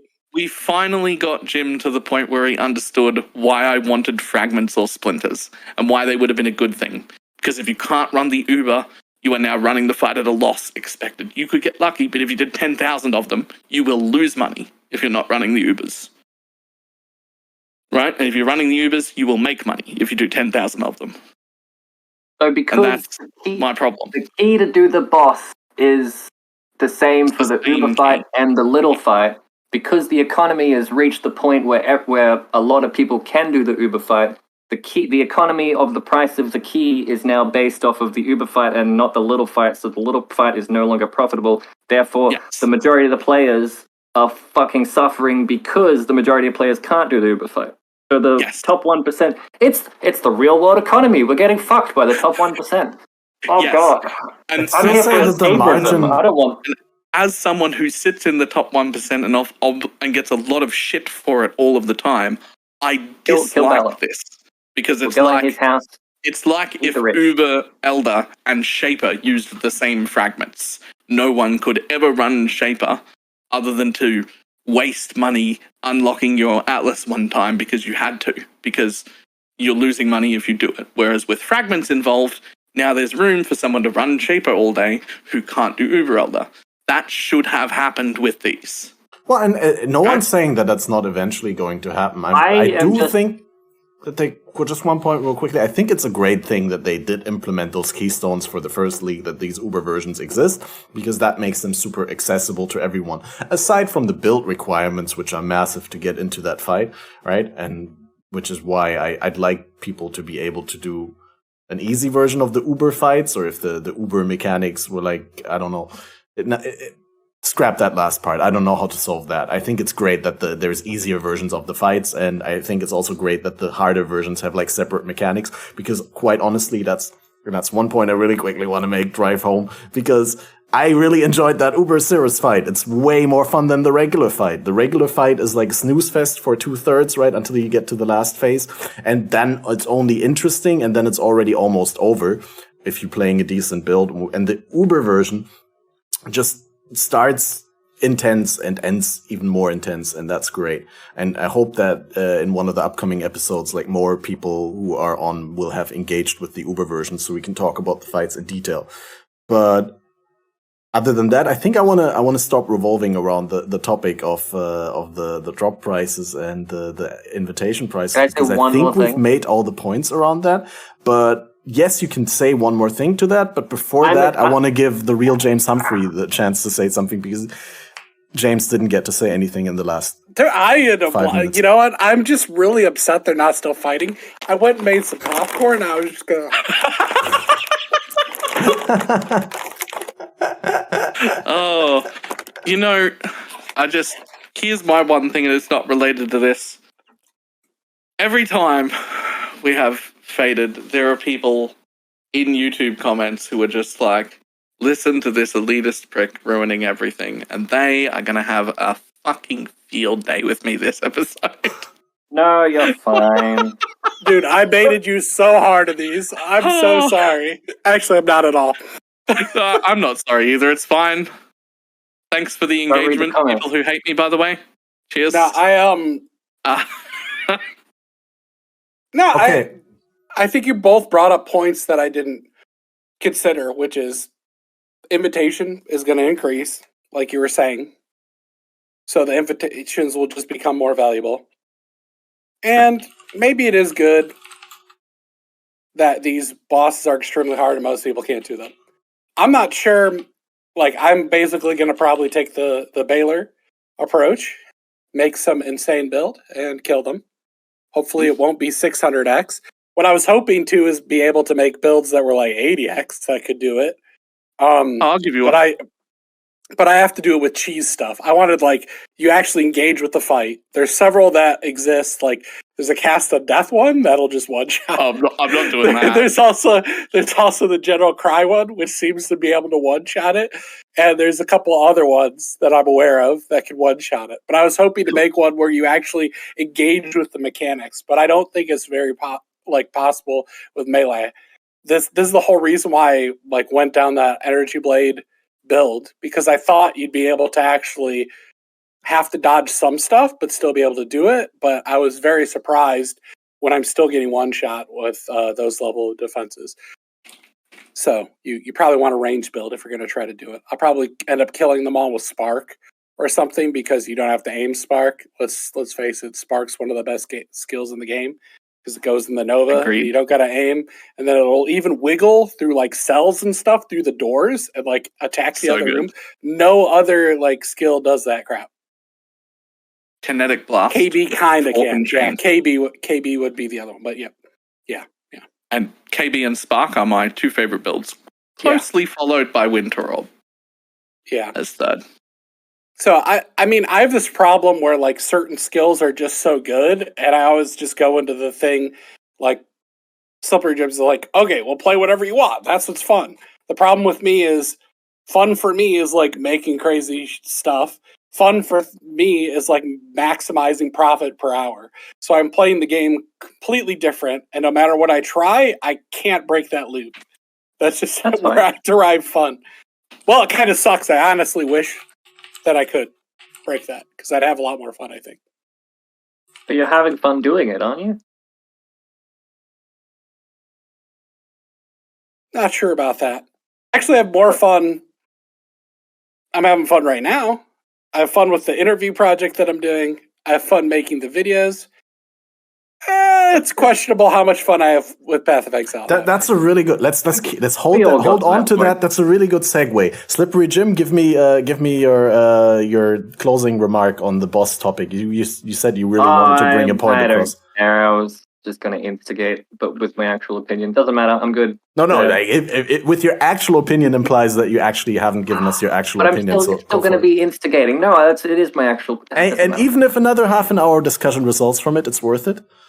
I just don't think that if we do get Uber fragments, they shouldn't come from the smaller version of the boss.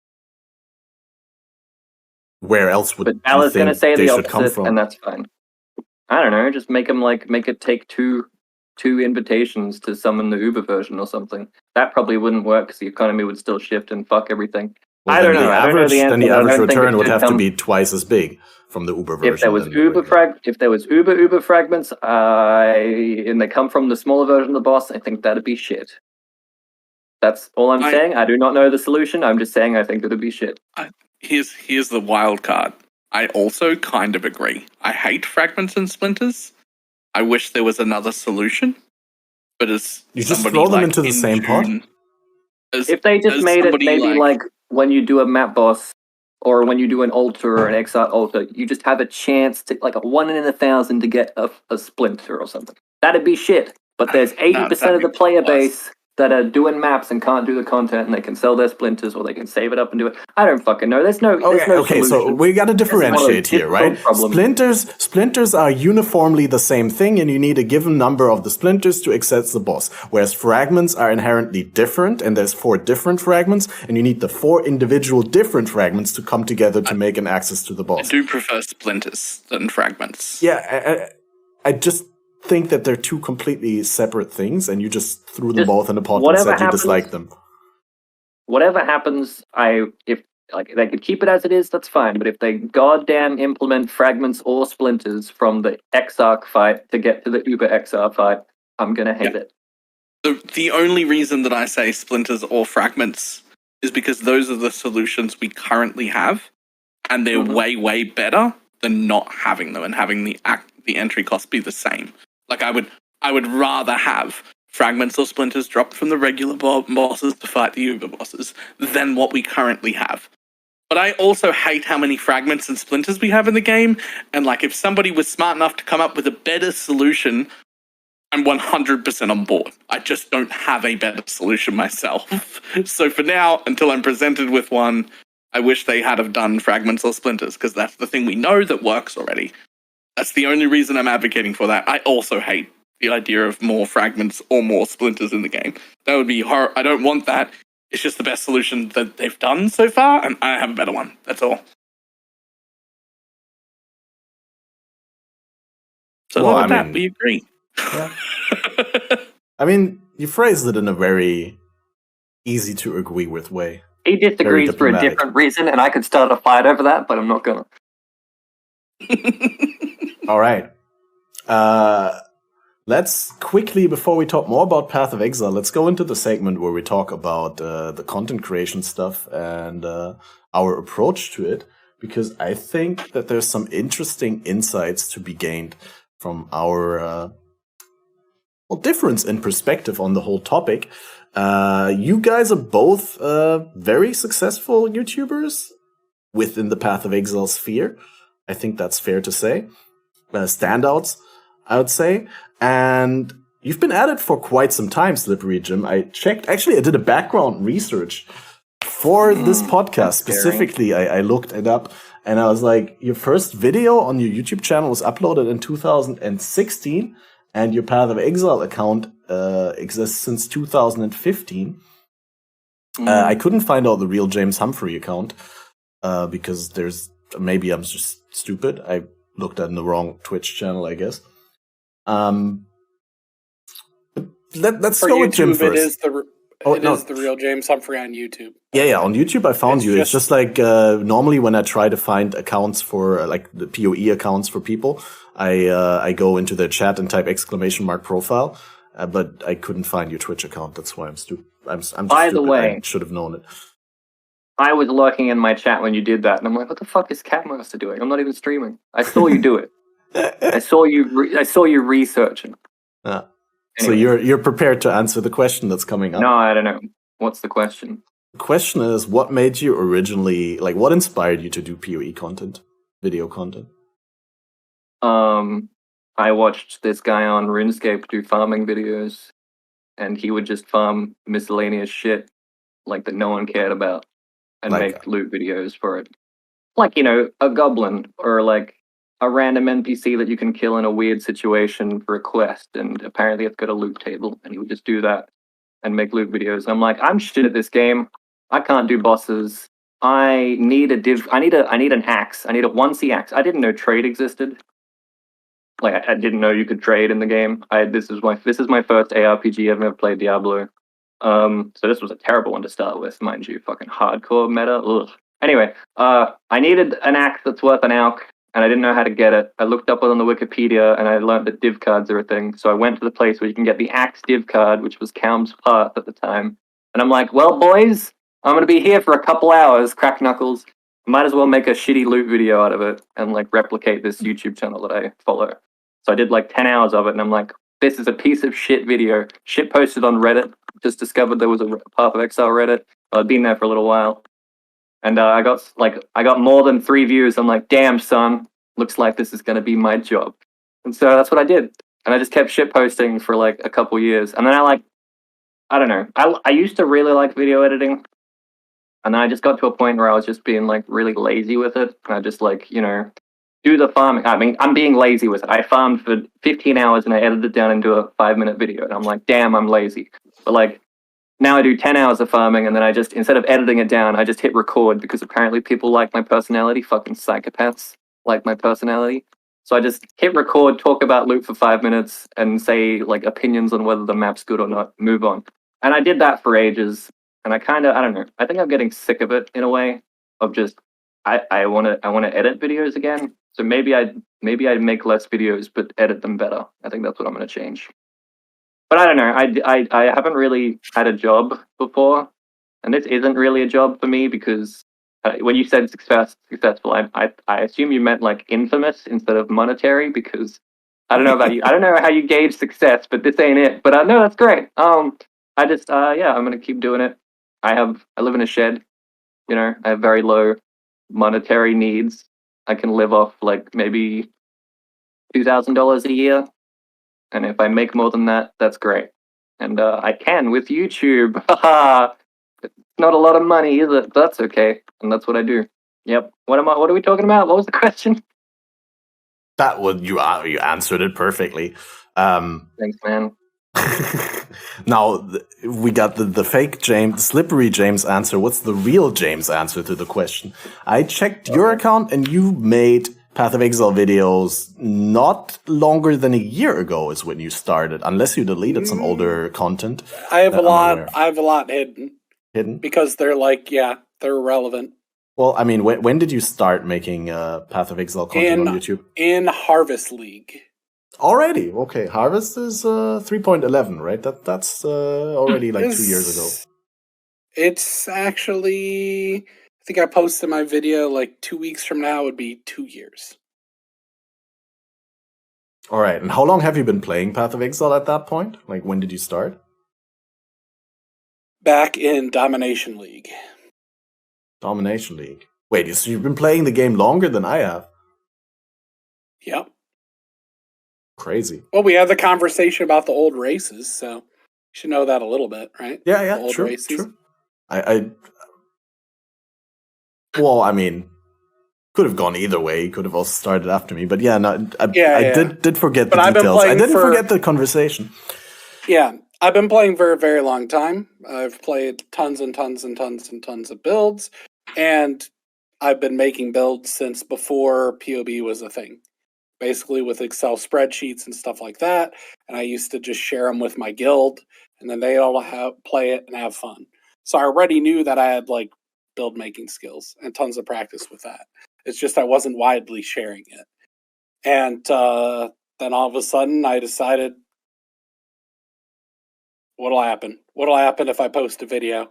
Let's try to do it. I didn't know, like I didn't usually go on camera. So I didn't like sing or perform at all. So I had to get over this whole hearing my voice in a recording thing, looking in the camera, trying to configure everything, setting everything else up. But I eventually got there, edited my first video. The first video that I edited, I couldn't get my audio synced with the video. Then my first actual Path of Exile video, it basically, like, I chopped all the cuts and all the thing up, and if it was a loaf of bread, it'd be a very long loaf of bread that I cut into very small chunks, but it basically was like 2 words. You know what I mean? Like, jump cuts, like, all the time, like, old school, like, because I wasn't used to it. So I had to do tons and tons of jump cuts or a voiceover. So I actually didn't think that I was going to be super successful when I started, especially with these things. But all the way back before carrion golems were big, I picked up that they were going to be really big in the first league that they were big. So I made like league starter guides showcasing like, okay, all you got to wear is like a 4 link, wear this helmet for 1 chaos, wear these 2 1 chaos weapons, and look, you could just hard stomp you immediately just go into maps, and you could just hard stomp tier 1, 2, 3, 4, 5 maps. So I like showcased up to yellow tier maps on basically a 4-link.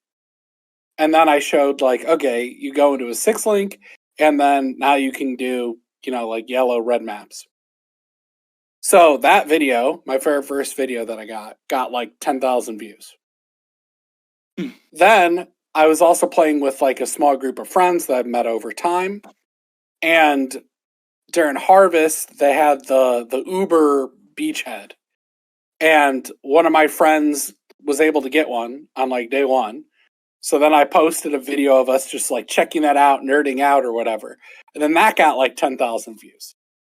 And then I made another video that was a little bit of an update of it. And then that got 10,000 views. And then I had a heart attack.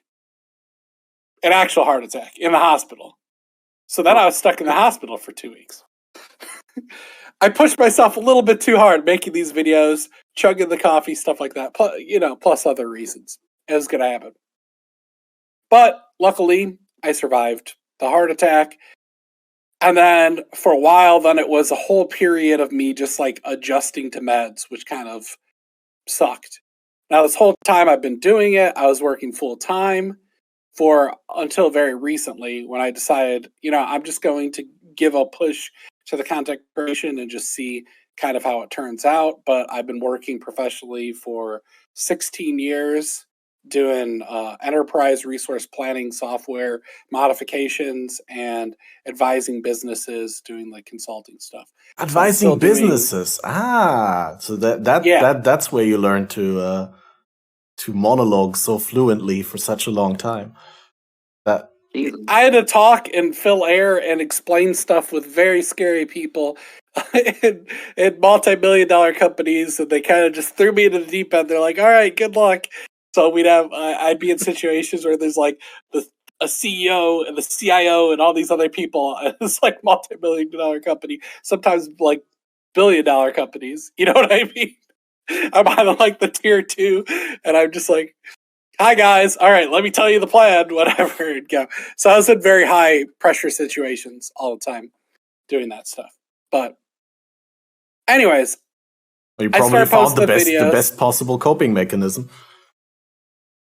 So anyways, I was like leading a double life, right? Because what sells here isn't what sells there. So all of a sudden, like all the Twitch, poggers, whatever stuff starts slipping into kind of my tech stuff, or just like how I would approach it. And I just felt like a dual person.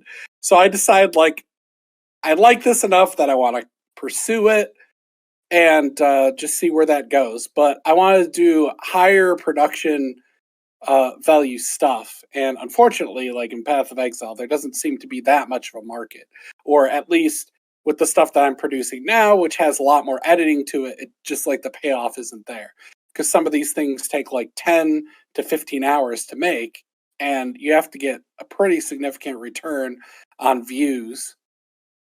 And no matter what I do, at least on the build guides, it seems like I can't get past like 4.5 view duration on like a 16-minute video, because people, the second I stop showing the gameplay, people will take the POB and try it. They won't listen to my explanation of the build or any of the nuances, and then they just mess that all up and would rather just come into your stream and ask you all those questions when they're in the video, right? So I don't know what to do about that. It seems like an unsolvable thing, because I've tried. So every time I basically I took off from work. I did like a little bit of a pre-content push right before the league started.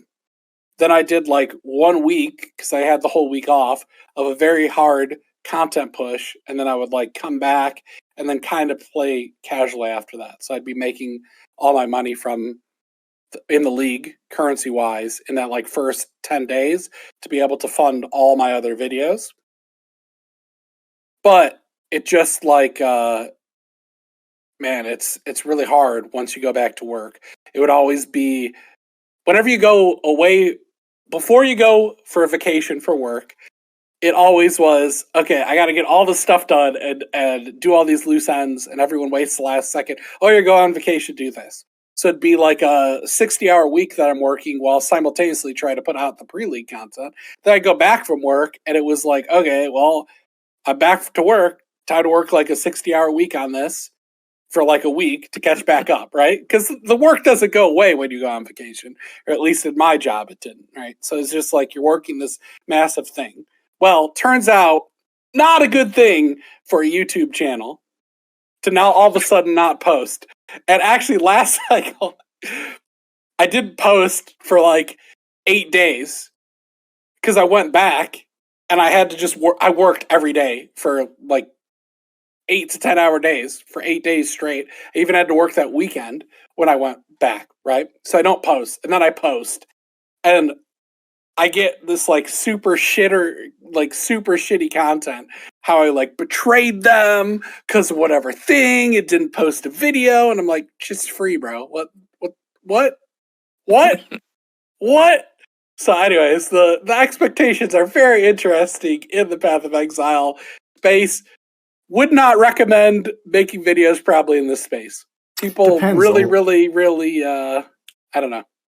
I feel like if you make these videos that are very time sensitive or critical and very specific to the season that you're in, like you say build guides, for example, or I assume you also do farming guides or something like that. Most videos that I've seen from you were build guides, but it feels like that sort of content you can't really do on a very high production quality because you'd not get enough views during one season in order to justify it. But if you want to do high production quality things, you'd have to do some sort of evergreen videos, right? Like something that will still get a good amount of views like 2 leagues from now.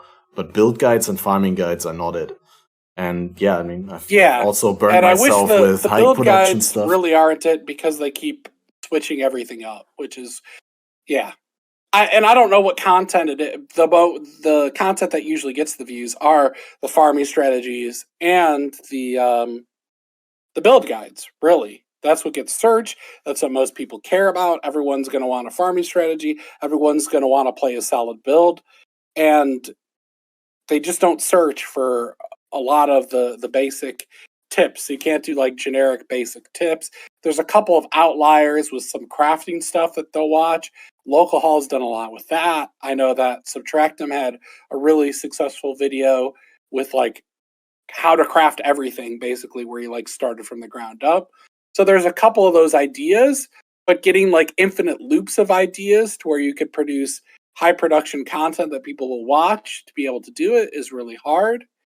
And then, well, I mean, just quickly hooking into what you just said, I don't think that the Subtractum video, I've looked at that, and I don't think, at least in the beginning, I don't think that got its traction from, nice pun, subtraction. No, but like, I don't think it came from the YouTube algorithm, but it just comes from, mouth to mouth recommendation or mouth to ear, I guess.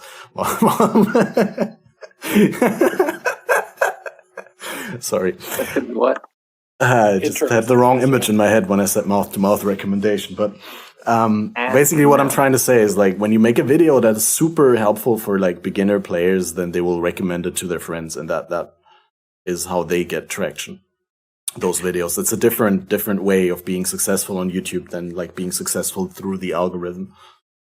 Yeah, but then you have one video by word of mouth, so how do you get them to watch other videos? Because, I mean, for YouTube, that's how it works, right? You need like consistent views across a lot of videos. Doing that without the algorithm working, you're not going to get enough. And then lately, the revenue's kind of taken a hit as well, just because of the economy and stuff. So like my RPMs reduced quite a bit. That's how much you get paid for 1,000 views. So my RPM on my channel right now is $1.40. So that would mean that if I had 1 million views, I get $1,400. Sorry, 1 million views would be 1,400. I think I said 1,000. That's quite a bit of views to get. There's only a couple people in the space that are getting it. I think Ziz got like 4 million. I think Subtractum's right there at 1 million. I think Big Ducks is somewhere around 1 million for it. But that's nowhere near the amount of income that I need with what I want to do, because I want to build out a team of like editors and stuff. So I'm going to have to diversify my content. Yeah, exactly. Hire Hire Slippery you. Jim. Hire you? Yeah, my Gotta RPM's send me some 14 stuff. cents because I say cunt every 3 seconds. I'm not show me kidding. some editing techniques. Ah. No, I'm not there. I'm not at the thing. I can't Yeah, you're not cover that stage yet. anything. Yeah, I'm just kidding. I'm not at that stage. But I'm doing the interview channel. Hopefully that'll get monetized. I'm going to guess that channel, if it becomes successful or even marginally successful, is going to probably get higher RPM because people will watch it longer than my build guides. And that one will probably be equally successful to this one. But I have all this background in coding and stuff. So what I think I'm going to do is start a coding channel and start doing tutorials on coding. And then I'm probably also going to then make stuff and then do a separate channel where I'm just like, I made a thing, and then do like video essays, like fun with like comedy, high speed things. So then I'll be running 4 channels. Now You're gonna burn out. I hope at that point I could then be okay and actually between 4 channels getting monetized. The alternative would be streaming, and a lot of money seems to come out of streaming if you can get to a sufficient size. But I'm not sure, like, I enjoy what BalorMage is laughing. He gets drop some bombs on me, some knowledge bombs here on streaming. I don't know. He's just shit talking Catmaster in chat. So. Have you seen my YouTube channel? Yeah, tell us your take on it. Honestly, we haven't talked about this on the podcast for a long time. Where's the money, Balor, when did you start making YouTube videos? Why did you start? And what are you aspiring to do? And how has it been going for you? Just real quick, my YouTube channel is pretty small. I get like 4,000 to 10,000 views depending on the video. I make almost as much from YouTube as I do from Twitch, and I probably only make 2 or 3 videos a week max. YouTube makes a lot more than Twitch. I really shouldn't be streaming this much. Basically. It's not actually worth it. YouTube's way better. Just for money. The thing that I like about that most is that the YouTube money doesn't come out of the hard-earned money from my subscribers. Like on Twitch, I feel like when I get the Twitch payout of like, X amount, then I feel like, the people who support me probably paid like twice that amount, and half of the amount is going to Twitch. Whereas with YouTube, I know that all my money that I get out of YouTube, aside from like, 1 or 2 channel members that I maybe have by now, since I made that join button active on YouTube.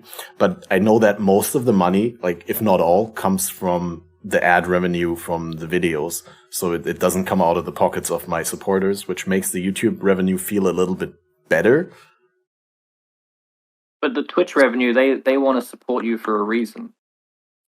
You should feel good about people giving you money on Twitch. Oh, yeah, no, I feel good. I made it sound really wrong when I said, that was a mistake. I know, it feels better, actually, when people deliberately give you their money. It just feels bad that the ad revenue on Twitch is so insignificant in comparison, because YouTube has a way better ad system worked out where they can actually deliver the ads to the consumer that will actually have an impact on. And so somehow they're able to give you way more of the ad revenue share than Twitch is able to give you.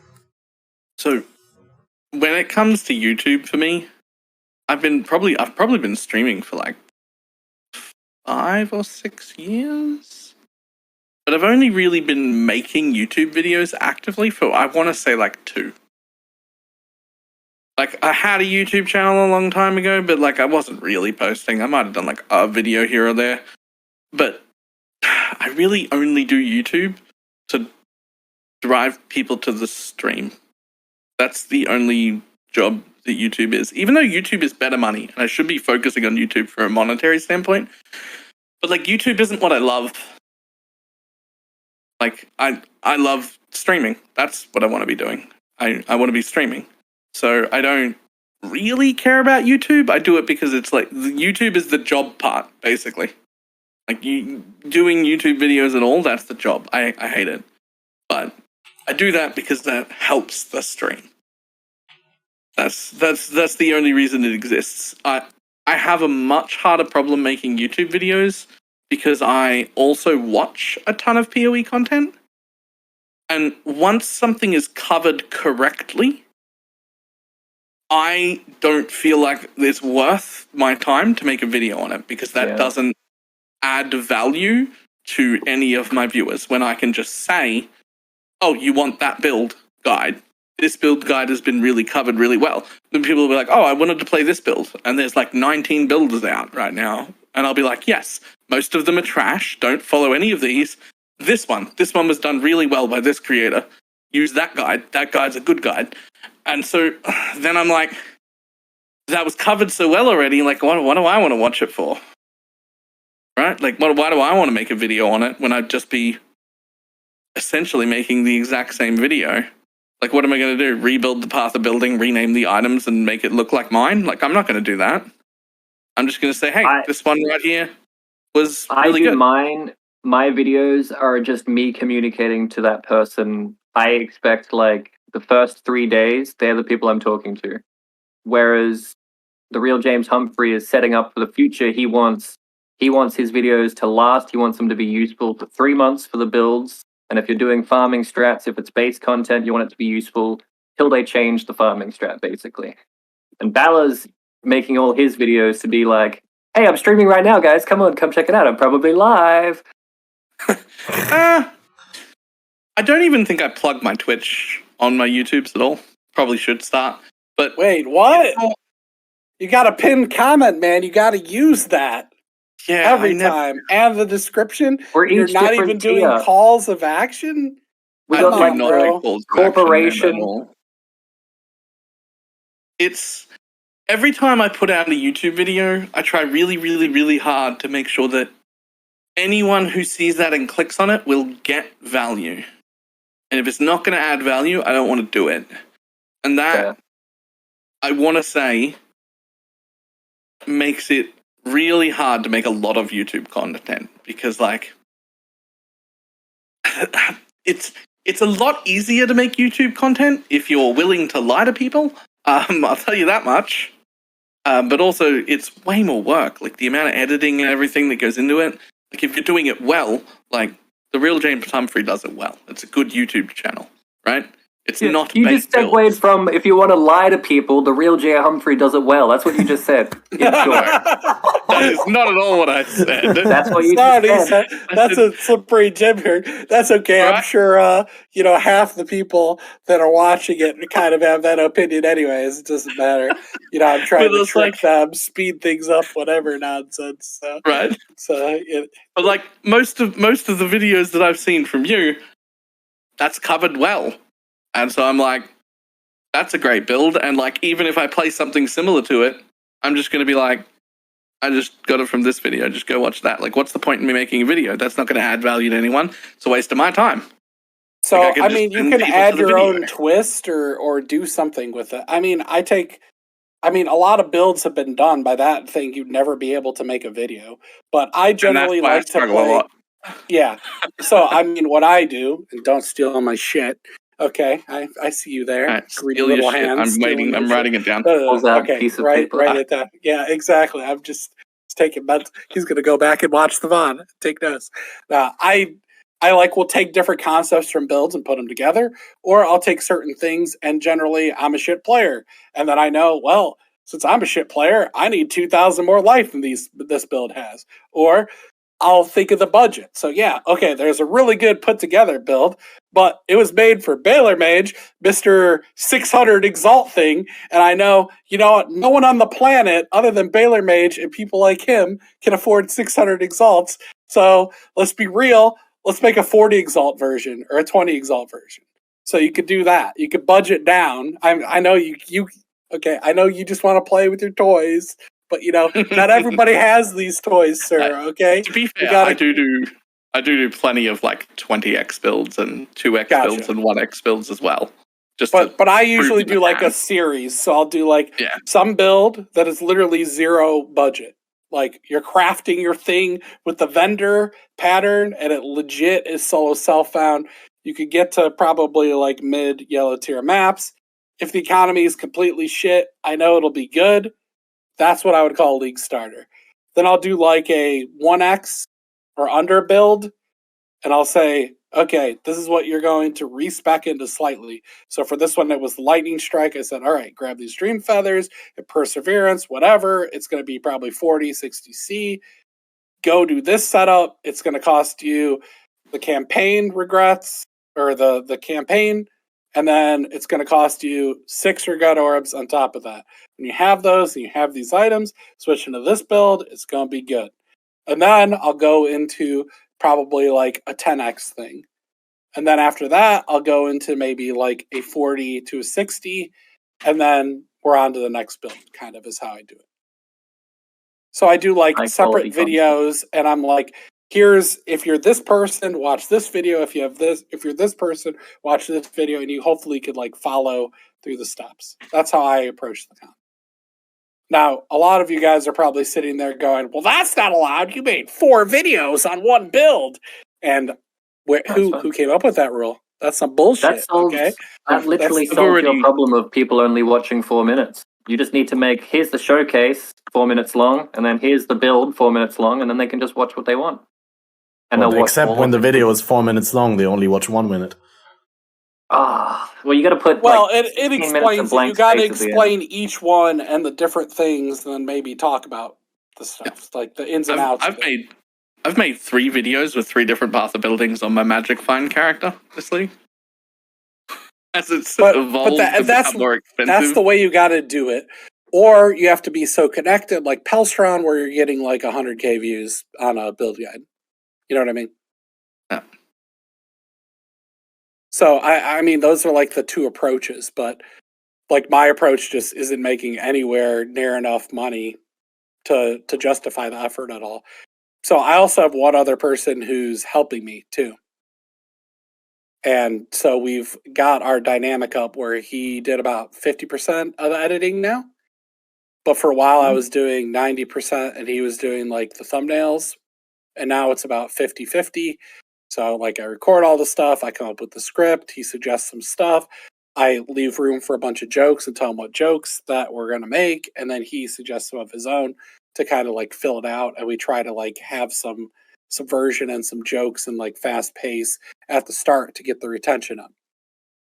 So in this last cycle, or let's just talk about like may I quickly interject now at that topic? So you specifically put more effort into the first half of the video than the second half? Yes, because it's always going to, I very much front load the thing.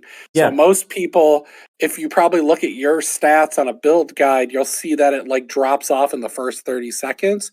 So I'm very much trying to change scenes, show a preview, capture. Oh, geez, I shouldn't be saying all this stuff. But anyways, I'm trying to get people to stay for a minute. If I could stay for a minute, if I can get most people to stay for the minute, I've already outperformed almost all the Path of Exile videos. But realistically, then I'm front loading the first 4.5 minutes, and then after that, most people are going to take the POB and leave. So I'm aware of this, and I've tried doing other things where I did the entire video and it made no difference whatsoever. So what I do is now like super front load first 4 minutes to 5 minutes of the video. I also don't think no matter what you do when it comes to like build guide style content, I don't think that there's a way to solve that drop off at the end of a few minutes, because what people want most of the time is to see the gameplay, like the video, and then hopefully press the like button when they like the video, and then grab the path of building and leave, right? If you're that lucky and they don't immediately leave. So that's what I'm saying. Yeah. Like if you want any chance for it, you can't start a video with hi, I'm BalorMage, and we're kind of like playing a build or whatever, and we're done. They grabbed your POB, they're out. You don't even get past that. So it's like, something like, you should care about this. Gameplay, right? Gameplay was huge. Gameplay is huge, and then you also gotta like, boom, you know what I mean? Like hit them super. But it's a lot of work to do that than think of jokes for all this stuff. So anyways, putting it into perspective, my total revenue last month was $670, and the amount of time investment that was spent was 315 hours from myself and 250 hours from the other person helping me, which totals not even $2 an hour. So I can't think of anything that I could possibly have done that would have been worse revenue with any of my skills. Now, keep in mind that I'm used to super high-end consulting where they're charging a crap ton of money per hour. Let's just say the rate that they were charging, that would be 3 hours.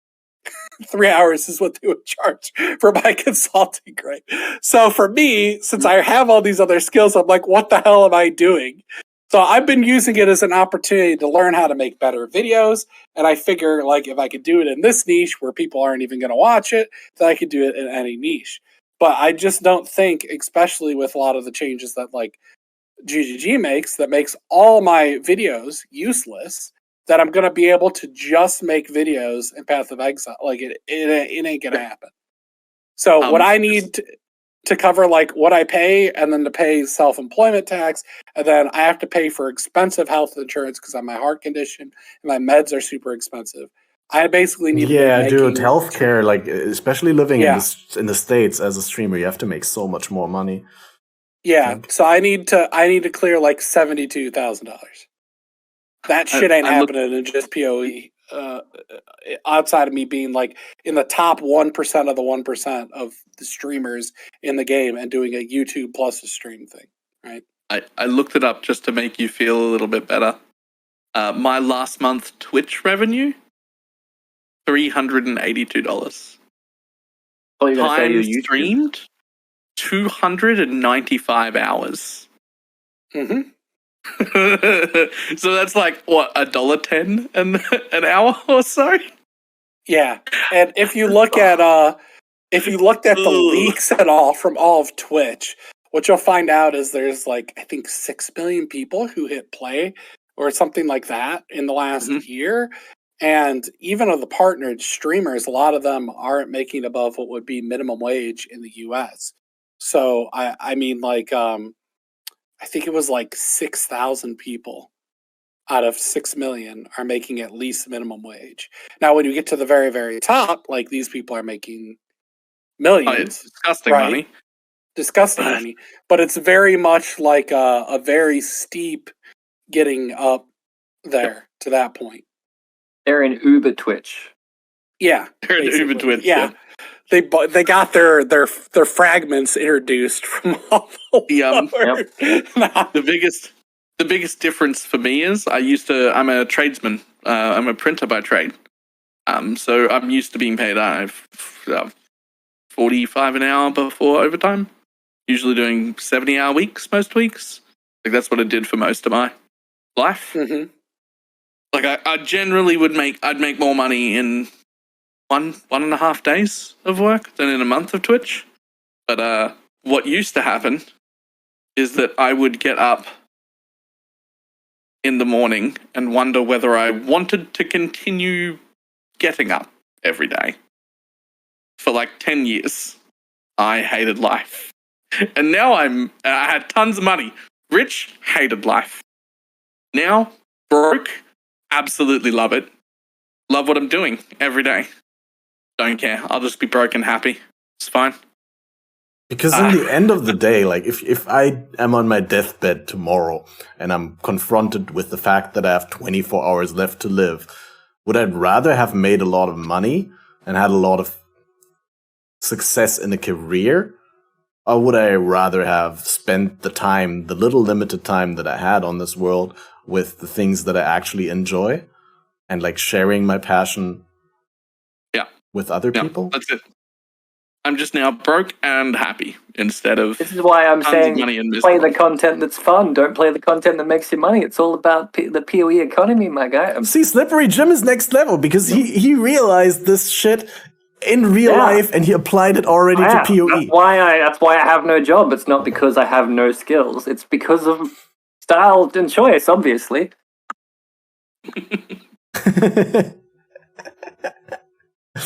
Obviously. Yeah, I'm the opposite of Balor. I'm still sad waking up, but I'm still poor. It's like poor and sad, and I'm like, shit, maybe I should try to get a job. No, I'm still sad, but still poor. No, it's not working. Just sad all the time. It's okay though. Right. Yeah, I wanted to do this segment in the beginning, and then we somehow like went into full-on PoE discussion, as it My always bad. is. No, it's not your fault. You actually said you wanted to do it in the beginning, right? And I was like, no, let's wait a little. Let's first get a little bit of small talk about PoE in, and then the PoE talk Oh yeah, unfolded. I made $4 last month on my YouTube. Just throwing that comparison out there, but the amount of time I spent was next to nothing. So technically, I made more dollars per hour than all of you guys. So guys, be nice to your freaking content creators, dude. We make no freaking money, okay? Just so you know how thankless the job is. Oh, So I you don't write a know. super shit post to me that's like, oh my god, super entitled guy, and you did these things wrong. Just remember, I made less than $2 a freaking hour making the freaking content for you so you can just have some enjoyment.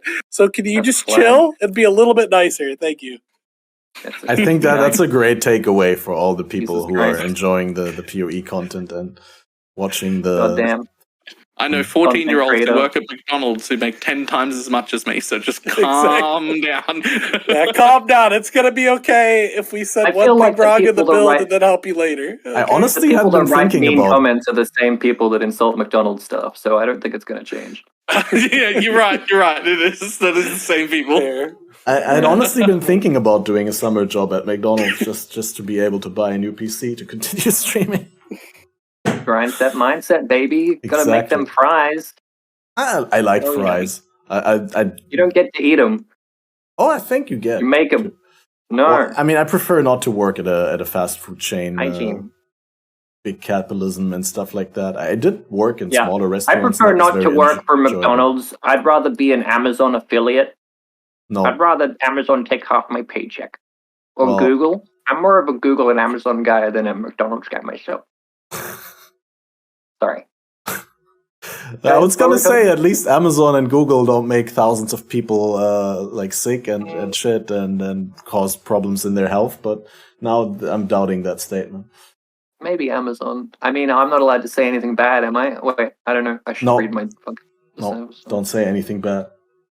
We're Bezos is oblivious gonna to all get the bad shit. Hey, at least we're not playing Diablo Immortal and peddling that to people. Is there views in that? Should I do that? Will I make more than $4 a month? If It'll you cost invest, you more than $4 a month, I'll tell you that much. Yeah, exactly. You'll spend your whole budget in the first couple minutes. Good luck. Damn it. You could buy the booster pack to the supporter pack to the supporter pack. Only this one doesn't give you MTX. It changes everything. It gives you free stuffs. Not by free stuffs, I mean gear that actually impacts everything. Why And play that's the game? optimal way. Well, exactly. I think that's most people's standpoint. Yeah, oh yeah, good point. a quick throwing in another PoE segment. What's the best recombinator crafts that you've been doing? What's your favorite part about that mechanic? Anything? Have you been using recombinators at all, Slippery Jim? Nah, I used maybe like 4 so far. 3 on a belt, and I finally got what I wanted, and then I quit that build and sold the belt. And then 1 on an amulet, and I got my +2 amulet first try, baby. And I What? haven't done anything. That's super easy. Yeah, I don't know anything about him. Can't talk about it. Don't know. Sorry. I'm making tons of stuff. Suppression on making energy shield gear, triple damage taken as element helmets from temple mods, boots that have extra crit if you've shocked, extra damage if they're chilled, and a bunch of flat damage if you've ignited. Triple essence wands, claws, triple tier 1 physical weapons, wands, claws, two-handers, everything. Because I'm wearing Tom Isley's chest, I get a ton of recombinator bases. Plenty of them sell, but whenever they don't sell, whenever they make it to my lowest dump tab, I don't vendor them. I just pick them up, I throw them in a different dump tab for crafting later, and then once every 2 days, I go and have a look at all of the bases I've collected, and I see what I can put together. And then I sell the good items. It's great. So have your loot filter set up for to Yeah, sort them for you, and then you it just took get several all the hours. ID. Gotcha. It took several hours because the default filtering is not good. I spent several hours doing filters and fine tuning them and everything for Toms. Gotcha. Which one of these people wasn't using your loot filter that you spent lots of hard work on? Can we just the call Catmaster. Oh, okay. That's Yeah. Well, but I don't have a Cloak of Toms, so like. Well, no, it's okay. It's okay. You can use it anyway. Yeah, I'm You just can saying the use 1,000 of non-Tom hours that you speed. put into optimizing for it are slightly wasted on me. True. Before the end of the league, I'm going to get Catmaster to use my loot filter for like just a day, just one full day. I'll do it when I have a character that is not clearing at like a 10th of your speed, right? If I No. So you're thinking of my loot filter as the one I'm using on stream. That's not the one you should be using. There are 5 different filters at different strictnesses for different level players that I maintain and keep up to date. I want to give you the one appropriate for your level of play. Not the same one that I would be using. That sounds a little bit condescending, or am I getting that wrong? No, because it's about the build and speed that you're at, right? Yeah. No, what I'm trying to say is like when I play a build where like I'm literally feeling like picking up loot is holding me back, then sure, I'll do that. But it's just like with the summoner build and like 40% delirious maps, it'll take a while to clear a screen, and in that time I can pick up things. Like a lot of times. My filter's better than Balor's filter because Big Man Tyrone does the voice. There you go, selling point. For me, it's all about what the speed of the character is going at. At the speed of your character, I'd be using the one labeled strict. Not the one labeled super strict, don't complain. And definitely not the one labeled fuck off. There's one that's just labeled fuck off, that's the one I use. Because the one I use, because I'm doing like 80% delirious double beyond stuff, and shit needs to go. Like, it's too much. That is not what people should be using if you're not doing that level of content. You should not, absolutely. The fuck off was designed for the people about to click on it. Like, no, this is mine. Fuck off. You send them all to Catmaster, and that one just deletes mirrors from showing up. If you used the fuck off filter in a regular map, even with scarabs and stuff added to it, you might not see anything on the ground. A whole map. that would be very bad. Not even maps. You don't even. You'd see tier 16s. You would see only tier 16 maps. I mean, tier 14s are just as good, man. For the invitation procking. Yes, but when you're doing, 60 and 80% double delirious maps, you have to just cull things until you averagely fill up only one inventory per map. So also, you get a shit ton of non-tier 16 maps outside of the Atlas. If you do any content that is not affected by your Atlas passives, you still get more than enough below tier 16 maps there.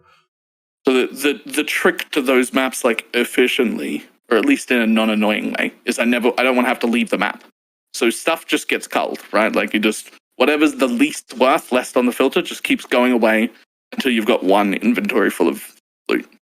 Which is why, like, that level of strictness is not appropriate for most people. It's not even appropriate for me when I'm running other builds. Right? It's only appropriate when you're doing that level of content. Right. I've been crafting claws with recombinators, to answer your question. I crafted like 1,000 LE DPI. I don't know. It's tier 1, and the essence attack speed is pretty damn good. Ooh, nice. I crafted another one that was essence tier 2, and then attack speed, and it had multi, and then I crafted double damage on it because it had open suffix, so that was a really nice one. And then I crafted like 2 other ones that were above 800 LED DPS. So that's what I've been using for. And then I've been picking up lots and lots and lots of the amethyst rings and slamming int and strength essences into that, and then recombinating those. And I have a bunch of pretty sick rings that I've crafted. So I haven't done any armors yet, though, but I want to make a really cool armor, hopefully, at some point. So I really like them. I think they're good for the game and stuff. I really love the 15% damage taken as helmets that have 150 res on them, by the way. I need to make one of those. That sounds really good. Not going to fit on my current build. They're just the temple affixes. But the bases are only like 10 C2 if you go and buy them. Yeah, but you get like buy a bunch. up to 5% of each element taken as Yeah, and then you get the Searing 48 Exarch res or as well. the World Eater of Worlds implicit as well for another 10% fizz taken as elemental. So it's like just crazy good fizz mitigation. Yeah. And it comes with so much res because they're hybrid rolls. And so you've got like 150 res nearly. It's great. Does sound amazing. I didn't go all the way through with Clawcrafts. I know that claws are very popular because Spectral Helix, Lightning Strike, that sort of stuff.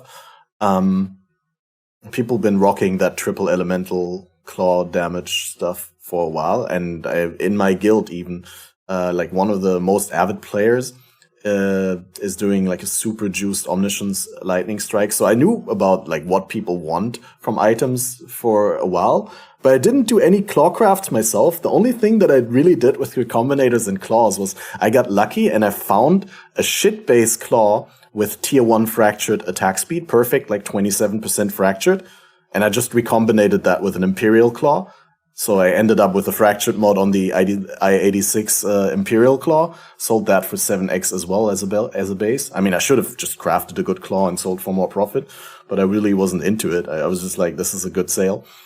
And I did that later again with a tier 2 fractured attack speed, combined it onto Imperial Claw, sold for another 5x. I'm happy.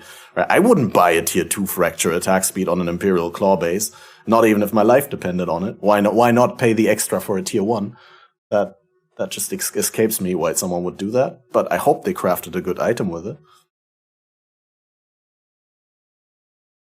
But yeah, there's a lot of like little things that you can do that you don't even have to finish a craft, and it will still like make a really good profit.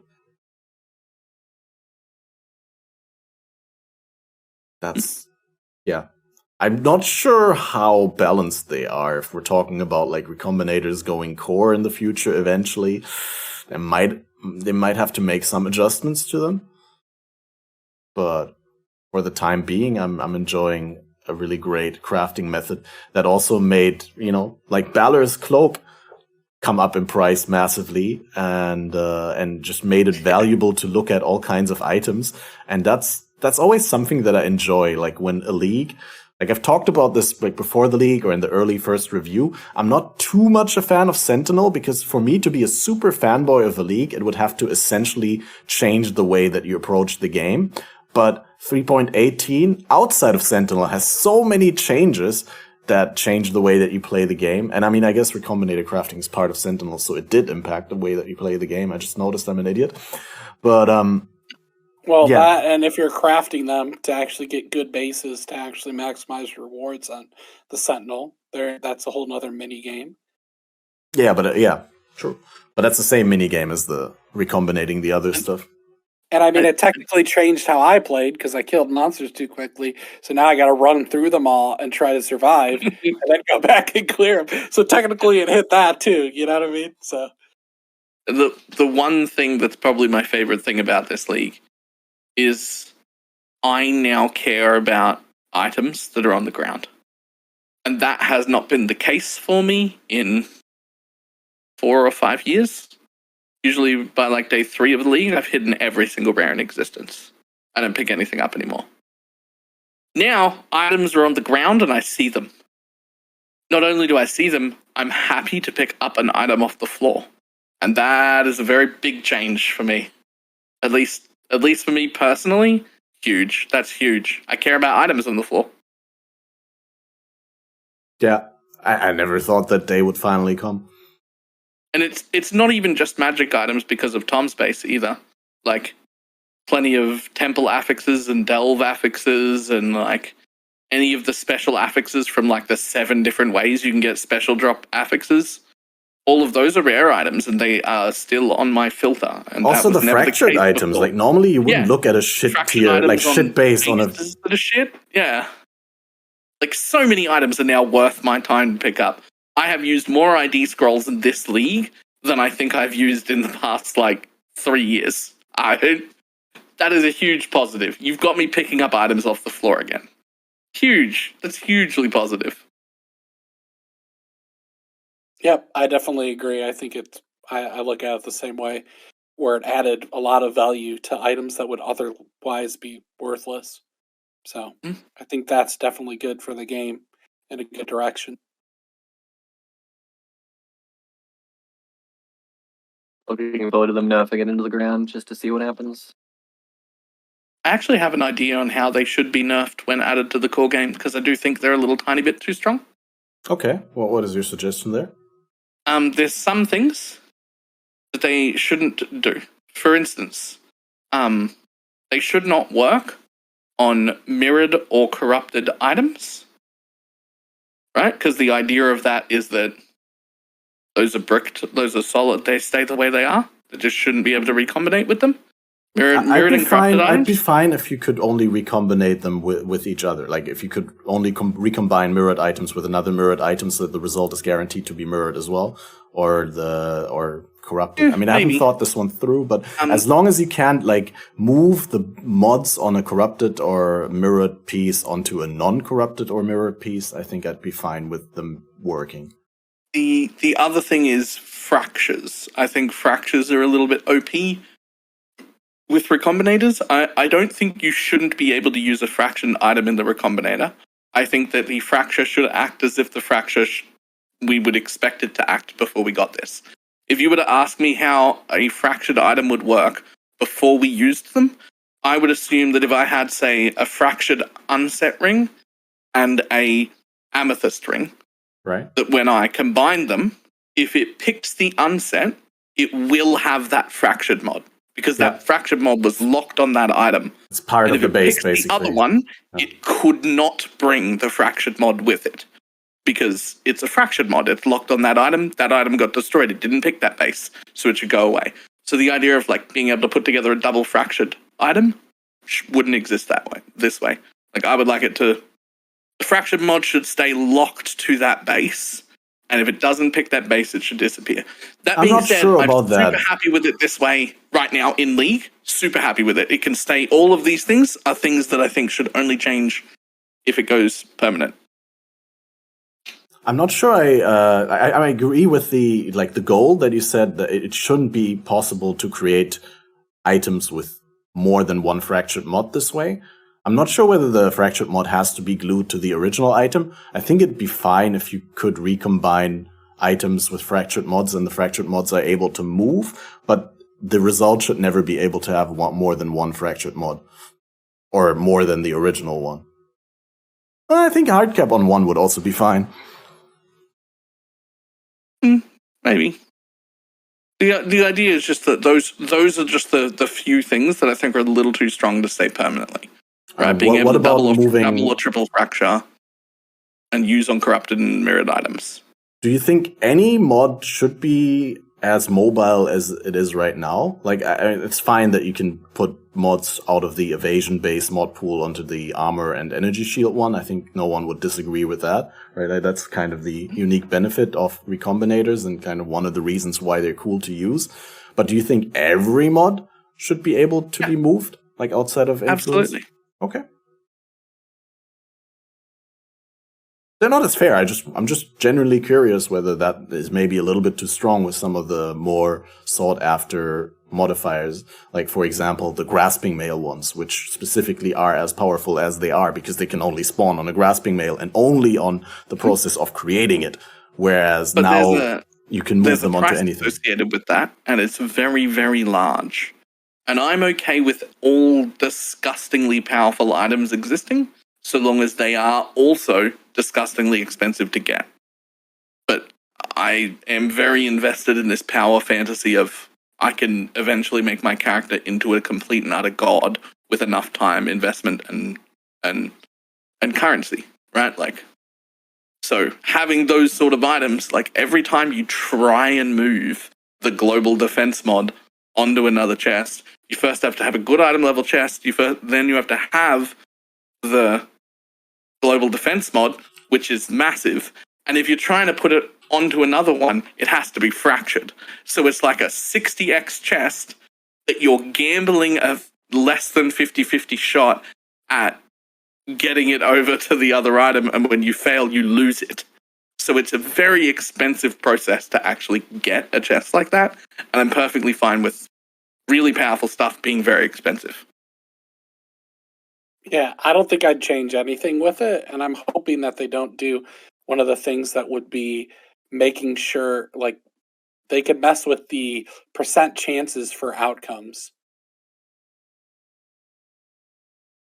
Yeah, they could, but don't you think I that hope would they make don't. it like if they, yeah, because I don't hope they don't, because would make it less transparent. If there was like different chances for different mod types or something like that, right? If it's balanced Right based now, on there's a leak chart of like how it works. With if you put X amount of prefixes in, you're going to get X amount chance with a weighting. So right. the more you're using, that's what I'm talking about with that. If they mess with those numbers and make it like way less weighted towards 3 properties, then I think then they would have broken it. So I really hope if they're going to nerf it, that they don't do that. Right. For a moment, I thought you were like suggesting that they change the weighting based on what mod you're trying to recombine. No, not based on the mod. I'm saying I'm worried that they might do that approach if they think it is. I mean, they can always just make them more rare, but I don't even think they should make them more rare because when you're, I don't want to do more. it's The rich will get like richer. dump. It's Yeah, a dump. if you- It destroys items and makes other items potentially valuable. So I think that's good for the game. You need an item sink, which we usually are lacking, or like a way to destroy stuff. Also, the other big problem is if they become rarer, then they become an item that someone like me uses, but not an item that casual Timmy gets to use. And I don't think that that's good. I don't want the game balanced around me. That's not a thing. I play an ungodly amount. It's not fair. People should be... Right now, everyone can use them. If you make them suddenly rare and they cost like, 80C each and I need to use 70 of them, I'll just buy them. I don't care. Have the prices changed recently? I asked someone recently and they told me like jewelry or combinators are like 6 to 8C, and I was like, really? That seems extremely cheap to how powerful they are. Yeah, no, they're super common. Everyone gets to use them. That's good. We want that. We don't want them to become an item 1%ers get to use and everyone else gets fucked. Then we get power creep and they don't. Take a look at the standard prices. If you want an example of how bad it could be. Yeah, but standard only has access to them from people who rip them out of hardcore. So that sort of availability could happen if you make them rarer, right? Mm-hmm. Yeah, but there's a number of things that are different for the standard situation than for a future league situation in which they're just rare. Because on standard, you have all these legacy mods that you can recombine, so they're a fair bit more sought after in standard, I'd say, by the high-end crafters, and they're willing to overpay a fair bit more. How many Sacred Orbs have you dropped this league? I cannot remember ever getting a Sacred Orb. I think I got one once. That's what it'd be like, except, it has a really good use instead of, just a fucking blessed orb in disguise. I drop 20 to 25 Exalted Orbs on the floor every day. I have found 3 Sacred Orbs the entire league. They are stupid rare. They are stupid rare. Reflecting on the addition of Sacred Orbs, now that we just brought that topic up, how do you feel about it? I don't care. It does nothing. It's just a buff, but it's like a RNG min-max. You want a min-max? Here you go. Is another thing you have to do. Who cares? Yeah, it had far less impact than I thought it was going to have, that's for sure. Yeah, true. I still feel bad, though, whenever I get, like, a good item with, like, a bad roll, because it's mostly not worth it to... I mean, I don't know what Sacred Orbs cost, so talking out of my ass once again, but... Like rare as fuck. Yeah, that wouldn't be worth it to use on most of the items that I'm... It did the exact problem that I said it was going to do when they put it in, but just to way less of an extreme than I thought it was going to be. Because, like, if I'm making a several hundred Exalt character, even my uniques, I'm going to Sacred Orb them all. They're only 50C, I don't care. I'll buy 70 of them and I'll Sacred Orb all my gear up. How about you just use bases with good rolls to begin with when you make the gear? Because I'm recombinating like 80 of them together at a time. Okay, I don't want to Sacred Orb them all to begin with. You want to Sacred Orb on the finished product when you're done. Right. But it just gave me like a tiny bit of power in like the 1% bracket and no one else gets it, which is the thing that I said was going to happen that I hated, and that I didn't want that to be a thing, because I know power creep has to happen, and I know that no matter what, the 1% of people are going to make the most out of that power creep all the time, because we always will, because we're going to min-max everything. But what I don't want is to give me power creep without giving power creep to everyone else as well. And that's what Sacred Orbs did, but I made a really big deal about it. I thought it was going to be way worse. It's not really way worse. It's like, I'm going to have 40 more energy shield on my chest than you are, because I Sacred Orbed it. It's not really that big of a deal. It happened, but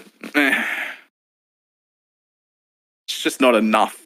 It's not enough to matter, is the important part. And it was only a buff. Like, the only reason there was drama about it was people thought it was getting like a 5% nerf to all items and a 5% buff. It was just a flat, like, 10% buff to everything. Yeah. Like all base items. It was just like the worst case actual minimum rolled one was exactly what you already had. And it could only possibly get better. So it's fine, but it's an they could opportunity drop to more. snipe the things, divine them up, and flip them. So I like finding those little gaps in the market and then flipping things. Yep.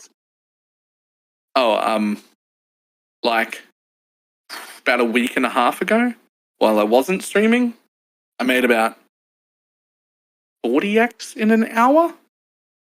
Just buying threads of hope that were in small because nobody wanted them, and just throwing divines on them until they hit large and then selling them again. Because people wanted them and they were worth way more when they were largest. So I was just like, all right, I'll just buy all the smalls. I'll just divine them all up and I'll just put them back on the market. That was it. That was the whole flip. Yeah, we did something like that with Omniscience. Basically, we bought it, and then we divided to 25, and then we sold it for 3x profit. And then we sold that. Then we bought another cheap one, and we did that, and I think we made like 40x that way. Just flipping amulets. 3x every 2 trades. Let's go. Exactly, and profit with that off of like just one amulet, because we got these an extra. Goddamn 1%ers, man. That's the real way. Knowledge. That's the real way. I mean, you say that, but anyone could have bought threads of hope. You just got to notice 1%ers making 3x per trade and then complaining that their Uber drops aren't good enough. I haven't killed the Ubers yet. Okay, that's part. That's maybe a segue into the next segment. Just a fucking illusion. Yeah. There you go. They want to keep you guys down just in real life. They do. They're distracting you with these Uber drops when they're really just making exiles behind our backs with flipped. Exactly. It's all a conspiracy. Probably invitation supply run dry. Triple them. Probably has a hidden aura bot somewhere. Yeah. With like map wide AoEs, we stay just off screen. Sentinel. The aura bot is on my Sentinel. I'm going to make one. I'm going to make a character that needs an aura bot, and I'm just going to buy like 400 aura bot Sentinels, and I'm just going to use them and run around. Just waste the Sentinel slot on the aura bot. When you could have been making profit with that. Yeah. Seems smart. Just for fun. Just think it'd be fun. I'm curious about it. I do really enjoy like the situational buffs that some of the Sentinels that are rolled give. I haven't used the Aurabot Sentinel yet, but I do enjoy the occasional, Sentinel that fills up your endurance charges or gives you an acceleration shrine or a massive shrine or something like that. Especially because you often have to get into a hairy situation in order to make the most out of your Sentinels. Like we talked about earlier, like not summon your minions or like not do whatever you do to kill monsters and just run around, kite packs together and then go for one big Pandemonium Sentinel. And if that big Pandemonium Sentinel doesn't only buff them, or like ideally the buffing mods are on your other Sentinel, but you use them both at the same time, and then if you don't only buff things, but you also get a buff for yourself, that makes you more survivable and less likely to die to the massive terror that you just unleashed. then yeah, that's cool.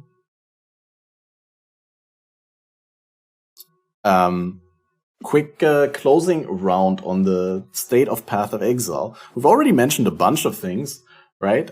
We got really, really heated up about the boss meta thing, or about the boss drops and the prices of boss invitations and stuff. But outside of that specific topic, is 3.18 your favorite state of the game? Do you think it's the best state of the game that it's ever been? Which is a sentiment I've heard in a lot of places.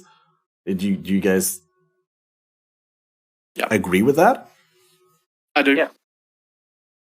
Elaborate. I mean, some dude's going to come in and be like, "But Harvest, when it was the league," but that doesn't matter because we're talking about like expansion, right? Well, Like, also I think Harvest best balance. was the worst. The last time we had a good end game state was before Harvest was ever introduced. Everything since Harvest has existed has been worse because of Harvest's existence. And this is the first best time that the game's ever been because of player agency, as GGG calls it. It's just choice. Yeah. You can do whatever I you would want. agree. It's great. I'm still not happy with the arch nemesis component of it, but I agree with the diversity of things, and there's one thing that I really don't like at the moment, and that is favorited maps. I don't think the favorited map, I have every single one of the things unlocked, and they're dropping like 1-7, 1-8 ratio, meaning I'm getting like 7 non. I have a tinfoil hat theory that's worked for everyone I've given it to. I think that the favorite system is broken if you put the same map on every single slot. If you change 2 of them to a different map, you will get 4 to 5 times as many of your main favorite map. And I do not know why, but it happens. It happens to me religiously. And it happens to everyone who's saying, I'm struggling with map sustain, and then I tell them to do that, and then they come back an hour later and go, wait, so your advice is to... The advice is to put all the maps the same? Or like, what are you saying? I'm saying change 2 of your favorited slots to a something different else. map. Okay. What? Not it depends. the same one. It's like, if the map you've favorited is also the one you're running, that's not going to drop because that's just how map drops work. Like, if you're running Glaciers and you want to sustain Glaciers, you should optimally put 2 of your favorites should be Glaciers and the rest should be whatever other map you want. So let me put it this way. I am running incredibly juiced maps, so these numbers will not be the same for regular people. If I leave all but 2 of my favorited maps on Crimson, and I put 2 of them on, say, Toxic Sewer, because they sell for 7C in bulk, so I'm going to sell some of those. If I run 12 maps, I will fill my map tab with 72 maps. However, if I put all of my favorites on Crimson, it will take me 55 maps to fill my map tab with 72 maps. That is a significant difference. Yes. And your, every single time notable? that I... What was that? What's your, big notable? Like, the blocking one or the only drop the favorite one? Are you doing I have anything? only drop favorites. I only drop favorited maps. And also, everyone I've ever given that information to in chat thinks it sounds weird as fuck, and then I tell them to try it anyway, and then it works. I don't have an explanation. Because I'm slow. Yeah, I do not have an explanation. But all I can say is, evidence tells me, so far, you cannot have only one favorited map. You need to change at least 1. But I've been changing 2. But at least 1 has to be not the map you're trying to get. And if you do that, suddenly you'll have more of the map you're trying to get. I don't know why. Sounds very anecdotal, but the numbers that you presented very compelling. I mean, it's ridiculous. A huge difference. Yeah, you get way more of your favorite maps so long as you've got 1 or 2 set as something else. I don't know why. That's really weird, but it wasn't like this in the past. No, I've never had this problem at all with sustaining. So I was wondering, what did they do? 1-7, 1-8 seems really weird. What's the point of the favorite almost at that point? Like, it doesn't seem like it's doing anything. There's something weird going on. I don't know what it is, but try it out. Just change one or two of your things to something else, and then be like, "Oh, I'm drowning in map sustain now. I don't understand. I don't understand." Yeah. So, I mean, my only complaints would be, I think that the Archnem needs a little bit more, and this map sustain. Otherwise, I'm pretty happy with the state of the game. Outside of, like, what I brought up earlier about the bosses, but I think you guys convinced me on that one that it's going to be that way, and there's kind of nothing you can do about it. So I have a whole bunch of minor gripes with the game that I always forget when we have these podcasts, but when I play, they come up frequently. Like, just little things where I'm just like, I think, like, the biggest problem that I have right now that I could come up with is the fact that, well, I mean, we've brought that up, right? The Sentinel stash is too small for Sentinels to be 2x2. Because you just don't get a meaningful amount of storage. Which is understandable if you consider that one of the main monetization models or like one of the main ways that they monetize the game with is by selling more stash space. Nah, I'd hear that as a relevant argument if they had have also given me the ability to even put an affinity for Sentinels on my That's what I was stash aiming account. at. That's exactly what I was going to complain about, is the fact that my paid stash space is worse than the stash space I get for free. Why is that? Yeah. Why can I not put these affinities onto... And I guess it's so that they can say that you get like a way more bigger advantage over people who don't buy. That's my only possible explanation why they would do that. Because then people would feel, oh, it's pay to win because you can get more stashes with Sentinel affinity if you actually buy stashes. But you can affinity a normal tab as well. Yeah. Well, you had one gripe that I was watching your pre-stream before we got in the call about having to reselect the master. Oh, right, that's a good one. See, that's all these little ones that I end up forgetting. I need to make a video with my top 5 little gripes about Path of Exile, or top 10 even. Careful with that, because Reddit will like treat you like a messiah, and then they'll curse out the devs. I don't give a shit about Reddit. I don't even post the podcast on Reddit anymore. Yeah, Not even gotten like significantly bad. I'll do it. Guys, I'm banned from Reddit. Dude, What happened? I'll never post on the Reddit again. Is that the same reason you got banned from that casino, Bella? No, I'm just banned Were from you Reddit. counting cards? No, about 3 years ago, somebody tried to log into my account from like overseas somewhere. Someone was trying to like hack into my account or whatever, and they locked it.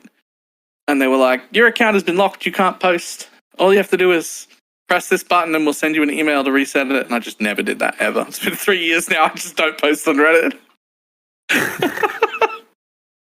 What about you, Real James Humphrey? Opinion on Reddit? I posted a video one time when I was smaller. I got beamed like 2 screens away from Sirius. I was pissed. I thought the fight was dog shit. That was kind of my take overall with a bunch of the stuff. It's really hard for me to say the red on black. That was my other complaint. I think it's really bad design. Let's see here. There's about 65 people, and then they went to my next. Well, I'm sure some of them are still around today, downvoting every single one of my videos. But basically, I went from 2 or less downvotes on my videos to 70 plus for a period of about 3 months. Yep. Okay. So no. And no I Reddit never for you have either. posted on the Reddit again. Yeah, exactly. So that's about my feeling to it, right? And not only did I got mass downvoted on it with where people were, Yep. And they're hitting that copium, but I also personally attacked them because I disagreed with them, and so that was their whole mission in life, was to ruin me or some shit.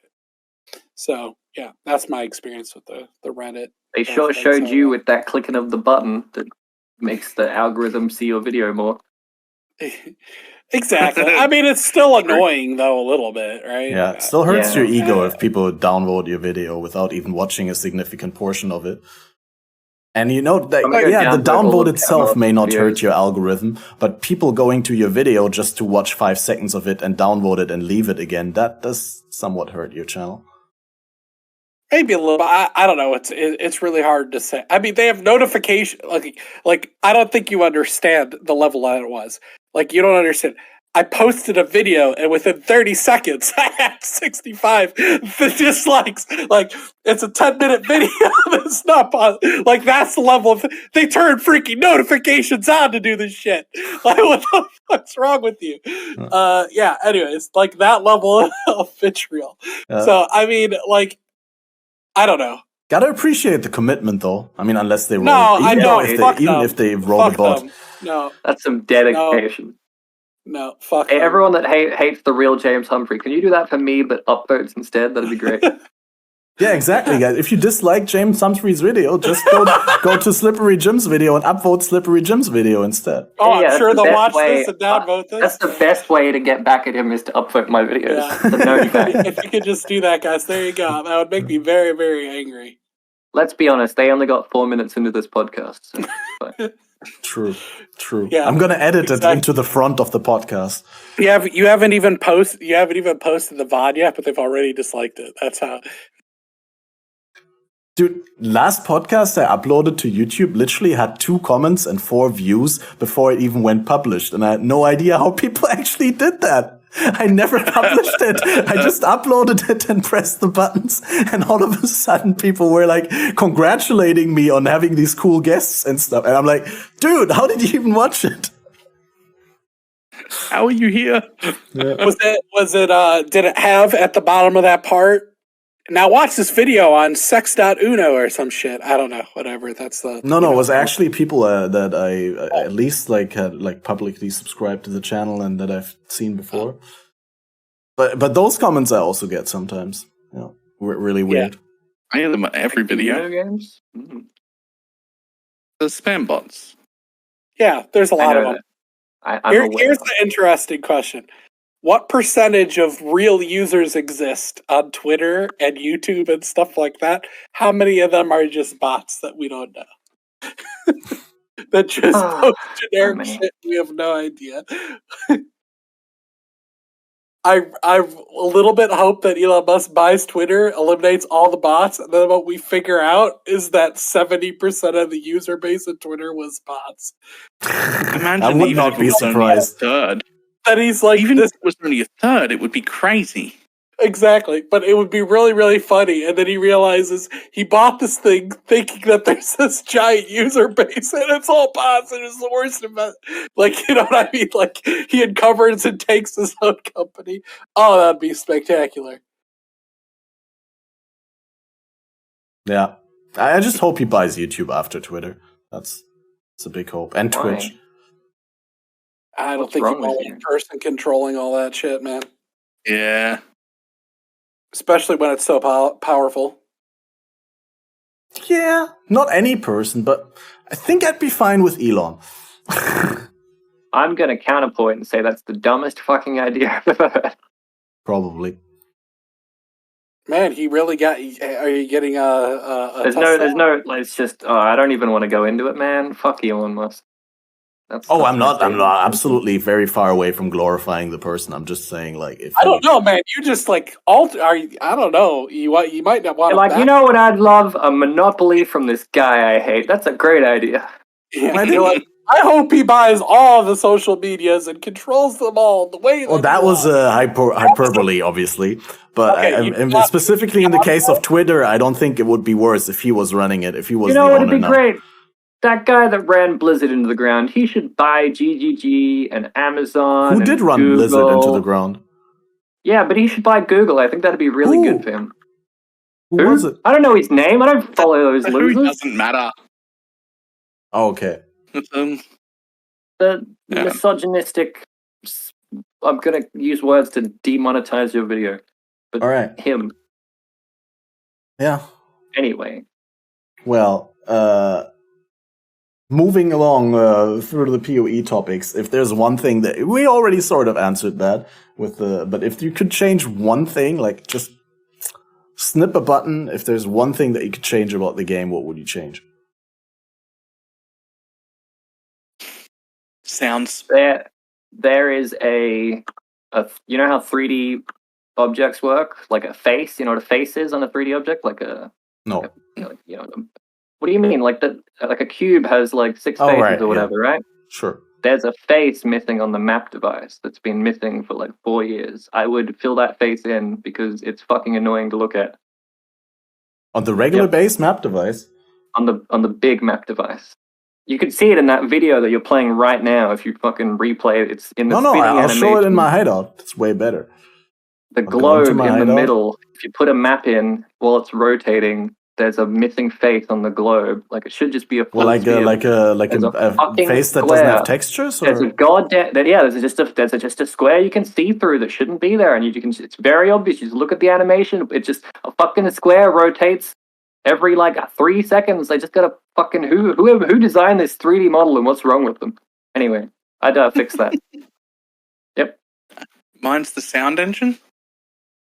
That's a good one. That's probably better. I really hate that to run my juice maps, I have to open config.ini and turn all of the combat sounds off because absolutely nothing in the game affects performance as much as sound does.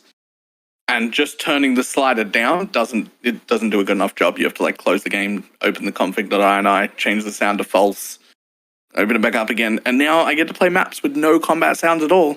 What sound card are you using? What sound device are you using? Just the onboard from your motherboard? That's what I'm trying to ask, whether it matters, because I've tried to switch off the sound in the past, and I've never received a significant enough performance improvement from it that I'd be able to justify playing without sounds. But I'll try it again. I'm trying to figure out the way to say this without it sounding.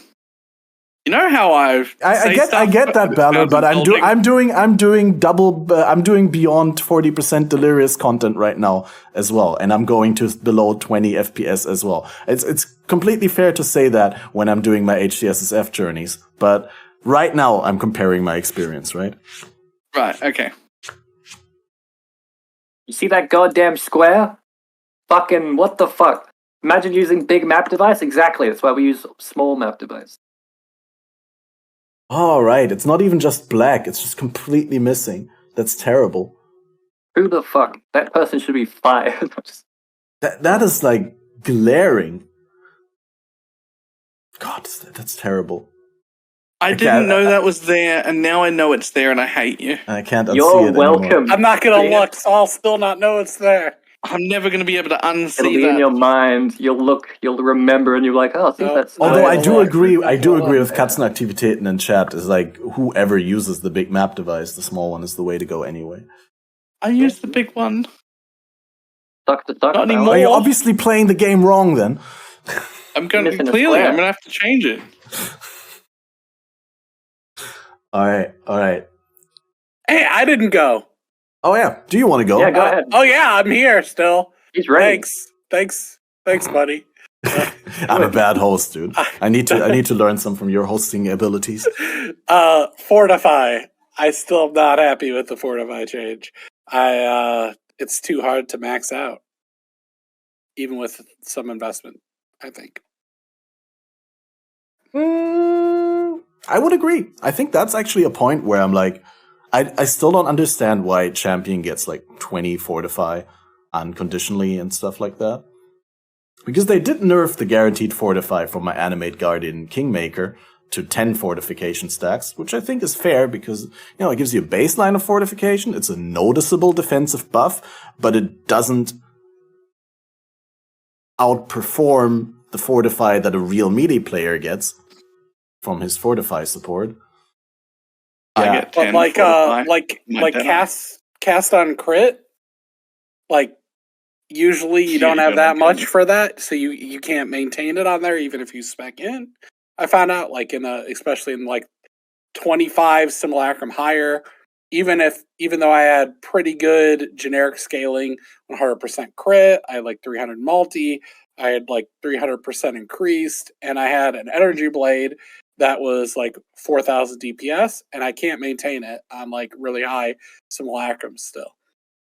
That plus other builds that are the dot builds that just don't do big hits. It's still just like you're not going to be able to use it. So You'd be a bleed earthquake build, and you can get like 4 million damage on that build, and have like a 2 fortification stack if you're lucky.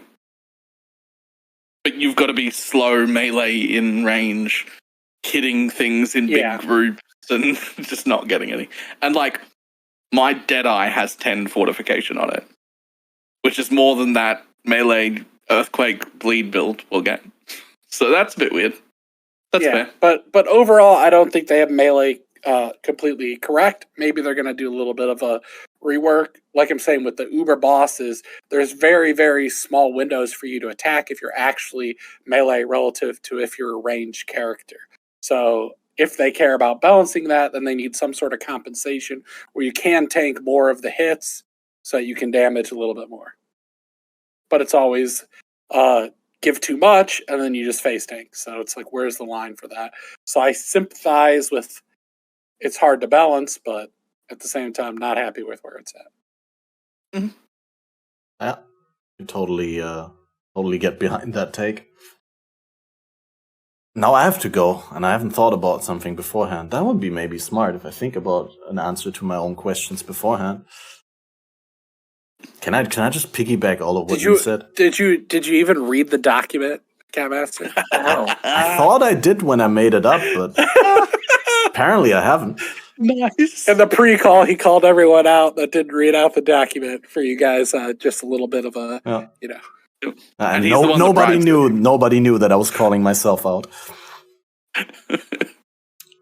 No, honestly, like, I guess that's something that I could always say that always has to be brought up is like the help index system. Get some up-to-date information in there.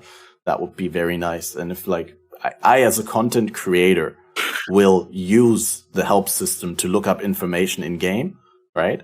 Then my viewers will see that it's a valid source of information as opposed to going to the PoE wiki or something like that. And they'll pick up on it and eventually people will be using that thing. I did like the paradox of we're not going to change the help system because no one uses it, but no one uses it because it's shit. And exactly. Like in the Ziggy D interview or whatever, they're like, but what if you fixed it? Maybe people would use it, but we don't want to put man hours into fixing it because no one's using it. Like, but just self-fulfilling make it better and people will use it. Well, right now you have the old wiki, which they just kind of decided, we're not going to maintain this thing anymore. Let's just throw as many ads as possible on it and just milk it. Then you have another company that's a RMT one, which is view botting their things, so they're actually ranked above either of the wikis at the moment. And then you have the new wiki, which people keep going to the old one. So the new wiki is ranked 3rd on most things. So that's always a good thing to see, right? Well. What that new wiki is the best too. Like what we have available, it's still not perfect, but it's the best one. Yeah, and it's like not like when you're looking, you have to know there's the one down there that's the good one. The new wiki people made a plugin that basically you install into your browser, and anytime you click a link for the wiki, it redirects from the old wiki to the new wiki. But the problem with that is, if you like the new wiki and you've installed this plugin, when you click on it in Google, it's still doing a redirect. So Google still thinks that the old wiki's good and will rank it higher. So people think that like the plugin's useful for you if you just want the right wiki, but it's not useful for the new wiki's ranking, I think. Yeah. Fair. Yeah, that shit needs to go, or needs to be upgraded and improved. But, PoE 2 on the horizon will fix all the problems that we have in the game right now, so we don't have to worry about that. And bring back every player who had a problem with Path of Exile at any point in time. I mean, certainly if their problem is solved, yeah. Why wouldn't they come back? It's not like they probably led a completely different life and played other games and had a family and career. Other games? Life? Blasphemy. Family? The heck? I do feel like Chris is gambling quite a bit with some of these changes, like especially ArchNem. Like, man, I'm so mad that they put the ArchNem in with the like, why can't they stick a landing just like one time? Okay, Sentinel was so good, the Atlas tree works so good, and then they have to do that with Archnem On purpose. They're like, just going to like keep. what the damn they've hell? got a list of shit. They're so that's gonna close. Suck for players, and they can't put them all in at once because they'll kill the games. They have to Dude, they're make so good close shit to sticking and then it. put a little shit thing in until they get to PoE 2, and all the shit's in, and we're all fine with it. And someone who quit the game 3 years ago comes back and goes, "The fuck's this piece of shit?" They see the 30 new shit things that we've slowly accumulated to. Well, they go into the mud flats and get wrecked by Roas. They're like, all right, Hell well, yeah. clearly they're going to change this in a couple of patches. Come back in a couple of There'll be a patches. new campaign. Blue pack and Campaign no Roas with the new mods get wrecked by Roas again. Done. Okay, maybe PoE 2 will be better.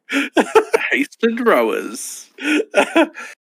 Oh, one thing that's really messed up with the Archnem, which really like pissed me off, was I felt so bad for any elemental damage homies, because the elemental damage people got 80 res with 10% increased max res.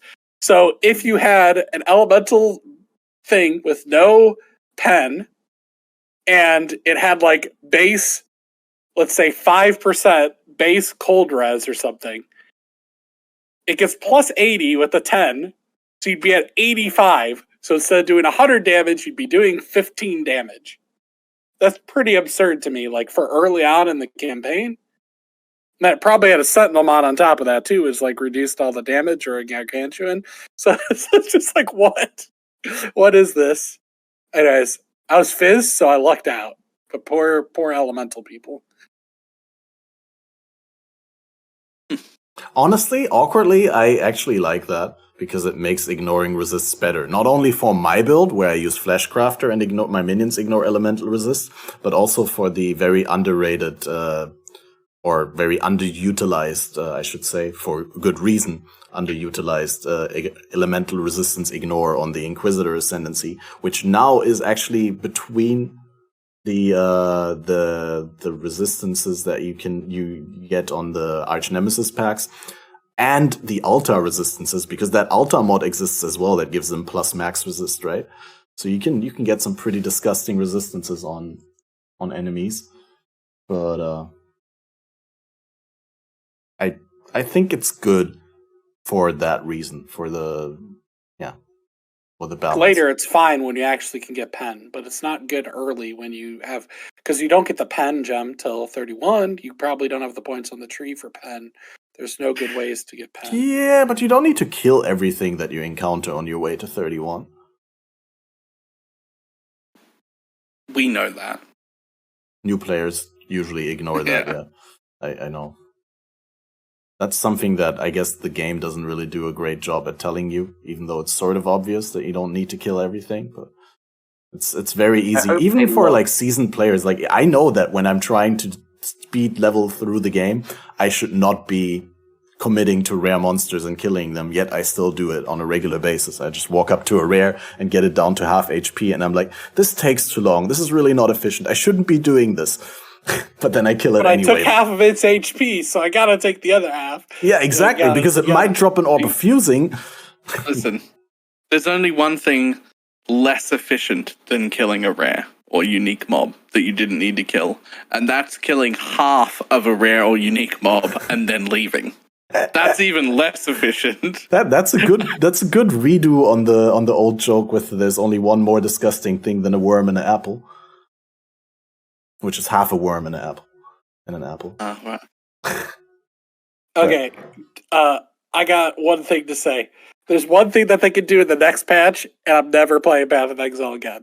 If they decide that Archnem was so good that they now just take the Metamorph mods that they now have way overpowered, and that's just gonna be all map bosses from now on and unique monsters, I'm out. We're just done. Okay, just tell you guys. More challenge, no reward. Hell yeah. Exactly. Just make maximum this fun, current right? campaign- SlipperyJim8. They should just make this current campaign be like, you can't play it when they bring out the second campaign. So the second campaign was built with these Arch Nemesis things in mind. You have to finish that before you can unlock Uber campaign, which is the current game of hell. They just buff the shit out of everything. That'd be cool. Oh. I was waiting for the first couple days, them go, you know how we've been talking about hard mode? This was hard mode. It could still happen. It could still happen with the ArchNav. I mean, it kind of was like hard mode with the ArchNav implementation, but I kept like waiting for like that. Like, oh, you know the hard mode that we just put in the normal game. Honestly, I have no idea how that's going to turn out when they release hard mode, because they've been like hyping it up so much and the expectation is so big now that they've continuously not released it after saying it's basically just the base game but with less item acquisition. But now they've been doing so much on it. Base game with minus 90 coin. Sorry, go ahead. Yeah, no, that's what I'm thinking. But they also have to go in and deactivate the crafting bench, and they probably have to change like a whole bunch of loot tables from bosses and stuff like that. But yeah, I don't know. I'm worried that it will be very underwhelming when it comes. I'm going to play it regardless because it's going to be, for me personally, probably just a straight up better version of the game. For my personal enjoyment, that is. As a content creator, it would be very unwise because you don't get to play content that you want to make guides on, right? And that you want to talk about on podcasts and stuff like that. Which, you know, that's one of the reasons I'm playing Softcore Trade right now, is because I'll just get to see a lot more content than I usually see. And a lot more playstyles. But yeah, kind of lost myself in a ramble. Let's move on to the final closing round. And that's the question: with GGG removing more and more League modifiers, most recently Pirandas and Prophecy have been removed, what do you think going forward will be the next League mechanic on the chopping block, and what should be the next mechanic? Tormented spirits. That's what should be the next mechanic, right? Yeah, well, that's what will and should be the next one. I found out the other day because I was doing the thing that required the flask. So I have the flask that makes it so that the chaos damage doesn't bypass my energy shield. But I found out the other day that there's a spirit that just removes all your flasks. Yeah. I thought the BIOS was bugged, but then I realized it was a tormented spirit after I died several times on the burial chamber one. Lost a good chunk of EXP though first. So, you know. Torment should definitely be removed. I don't know what that will remove next. Part of me is worried it's going to be Beyond.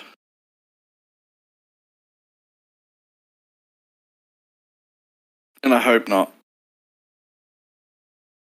If I got to pick, it would be Harvest. I would remove Harvest on the spot. I think Abyss, if there was an alternate source of the Stygian Vises, I'd be completely okay with Abyss. Like, you get the jewels from other sources and the belts, and it's just not in the game, I'd be okay with that. I think it's kind of outdated. Really cool at the time with that underground area, but a lot of the uniques are pretty garbage nowadays. Yeah, I feel like Abyss is good material to work off of, though. I don't think it needs to be removed if they just did like a buff pass and like an adjustment like they did to, I guess, like other mechanics, outside areas and stuff. If they made it so that the underground areas could actually roll mods, just like outside areas, make them a little bit more rewarding, give a buff pass to the uniques so that they're actually worth using over other items in that slot, then sure. I totally like it. Yeah, I could get on board with that. It's just in its current state, it's like Abyssal Depth, the area that I don't go down into. It's not bad because you get to use your Sentinels once again, like, you know, in the same map. But yeah, outside of that, not really a perspective of dropping anything useful from the boss. Slippery Jim, you've been awkwardly silent during this conversation. What is the mechanic that you would like to see removed, and what is the one that you think is most likely going to be removed soon? I'm on the spot. Mechanic, elite mechanic. They've been phasing out like Prophecy, Pirandas, and stuff like that. Betrayal. Kill it. I hate it. You don't like Betrayal? I think it sucks. Out. Too much tedium. Just kill it, take bits of it, and then I don't take think they're each going to do single that bit and because it's a make mask. that a whole new league. Just kill it. Just fucking kill it. They're not going to kill it because it's got voice acting, and voice acting is the only thing that keeps things in the game. I can't even block it on the Atlas. Just let me block it, and I wouldn't care. But no, I have to encounter fucking research pits. If you just put Whatever. Alva on every single map you run forever, you'd never have to I see him can't again. because Catmaster's problem of I can't just tick a box and say Alva is now here forever. Sad. That's okay though. Right? What? Replace it? What'd you say? Kill it and what? No, his was if you select it, it stays selected, not that you get to run it forever. No, I get that. I mean, like, but what was the question? It was remove a thing and something The else. question was GGG is phasing out leaks, right? So they've recently removed Prophecy, they've recently removed Pirandas. If you could choose, which one would you remove next, and which one you think will be removed next? Those are different questions, right? Like, which one do you think should go, and which one do you think GGG will decide to go? That's the difference. Right. So, for example, you said you'd like Betrayal to be gone, and that's a very fair thing to say from your point of view, but you'll probably agree that that's not the one that GGG is going to remove, right? I mean, you already Someone said said it. Abyss, right? Yeah. Yeah, that's probably Abyss. I would assume. Then again, Really? Stygians and Abyssal Jewels are just so fun. I mean, like, if they were to remove anything else from this point on, it'd probably be Abyss. Or Talisman. I honestly, I don't think Talisman is like big enough to consider removing it. It's just like an item type Well, that's the in the point. It game, was just right? changed. There's no actual Prophecies league. just- Yeah. Like, Good for point. example, like Piranda's uniques are also still around after Piranda's got Ambush? removed, right? Probably not. So as far as I'm concerned, Ambush. Talisman was never like really in the core game as a mechanic. It just they adapted aspects of it for the game, but no, I think I'd agree with the people who said that Prophecy and Beyond are the most like likely candidates from GGG's point of view, right? They've said repeatedly that they think Beyond is outdated visually and they don't feel good about it being in the game. And with Prophecy, I think like a lot of players just don't really respect Prophecy. You don't like read what mods it does. It doesn't add anything Torment? meaningful to the fights. Yeah, what did I say? Prophecy. Prophecy. I meant Torment, yeah. You're right. Tormented Spirits. Are you reading what Arch Nemesis mods do? Because I read it and I don't fucking know. No, but that's because they have obscure names and there's no in-game explanation of what the mods do. God, if only there was some sort of help menu that could be updated to have this information. In. Yeah. Oh, right. Unbelievable. Crazy. I wasn't trying to segue into that. I'm just like, yeah, as it is. No, it's actually a very fair point. Pretty That would unfortunate also we don't make have Arch many Nemesis 10 times better in my eyes if there was actually in-game information. I mean, I don't have a big problem with it in its current state after they've, the most recent wave of changes, but yeah, wouldn't hurt to have that information in-game after it's been on the website, right? But yeah, again, Prophecy and Beyond the most likely candidates. If Sentinel goes core, I would actually assume that it's going to be Tormented Spirits that go away. Maybe they add some of the Tormented Spirit mods to Sentinels as they go core, right? So that you can like apply Tormented Spirits via Sentinels, but the actual spirits themselves don't exist physically in the game anymore. With maybe some exceptions, maybe with the map implicit enchant, where the map boss is surrounded by tormented spirits. I think that's fine. Well, they should Oh my kill gosh. one. That'd be good. I just realized Sentinel is a reskin Torment Spirit that you have the ability to agency control. Yeah. Ruined. You just ruined Sentinel for me. Reskinned. No, why No, did no. it ruin it? I mean, You just it's saved kidding. Torment by deleting it and keeping Sentinel. There you go. Yeah, you could swap them. Yeah. We could combine them so you get empty Sentinels, but you have to fill them with a ghost. So you have to catch a fucking ghost, like Bestiary, with a net. Jim, Yeah, I because hope that that one, when you well, try and go back to sleep, both sides of the pillow are too warm for you to be comfortable. I don't get Hanson in. Oh, did you guys want to have another time? I still got this popcorn to It finish. needs to be warm now. I'm in a shed. It's so cold. Go ahead, I guys. love that. I'm good. I love that. I'm prepared. It'd be great. What am I moving in, Bala? I'll give you whatever $2,000 divided by 365 a day is. Nope. Why not? It's a good deal. That's all I've got. I would consider it, Balor. It'll bring you closer to your annual goal. Content. No, I'm good. Thanks. Content. Exactly, content house. You know you want it. No? You want to go get burgers again? I wouldn't mind that. Yeah, you can pick the place this time. I want to come over and eat burgers, man. But with the current prices of air traveling, that's not going to happen anytime soon. Oh, yeah. Yeah. So we've completely depleted it. I mean, we're also way above the 3-hour mark at this point. I think we did a good podcast. The heck? What? What is the time? What? I said, are you padding for time? No. Yeah. I think we did a good job with fulfilling the time. What I'd like to do before we end up is give you the chance to talk once again for a short moment about the content that you're doing and that you want to be doing and where people can find that if they want to hear more. Who wants to go first?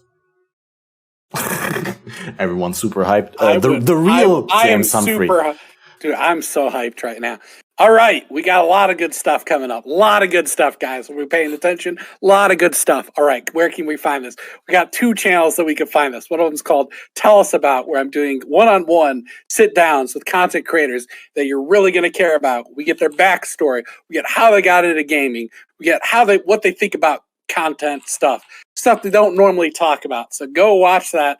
That's on the Tell Us About channel. Then on the gaming channel, we got a lot of stuff coming up. We got some new strategies, and then we got to make some build that can kill the Uber bosses. Okay, I don't know what it's going to be yet, and then I still got to release the Firestorm guide, a budget Firestorm guide. We got a high-end Lightning Strike champion guide coming out, and then we also are going to have a higher-end Arc pseudo Aurabot, not super high-end to the point where we're using Mage Blood, probably around like 80 to 100x. The next step that's going to decimate some content. So all that is coming out on the Real James Humphrey channel, and of course the interviews. And then look out for my upcoming tech channels. Awesome. Yeah. Just for anyone who missed it or like felt like I feel it was a little bit undersold. There's an awesome channel that's called Tell Us About, where James Humphrey interviews all of your favorite PoE creators.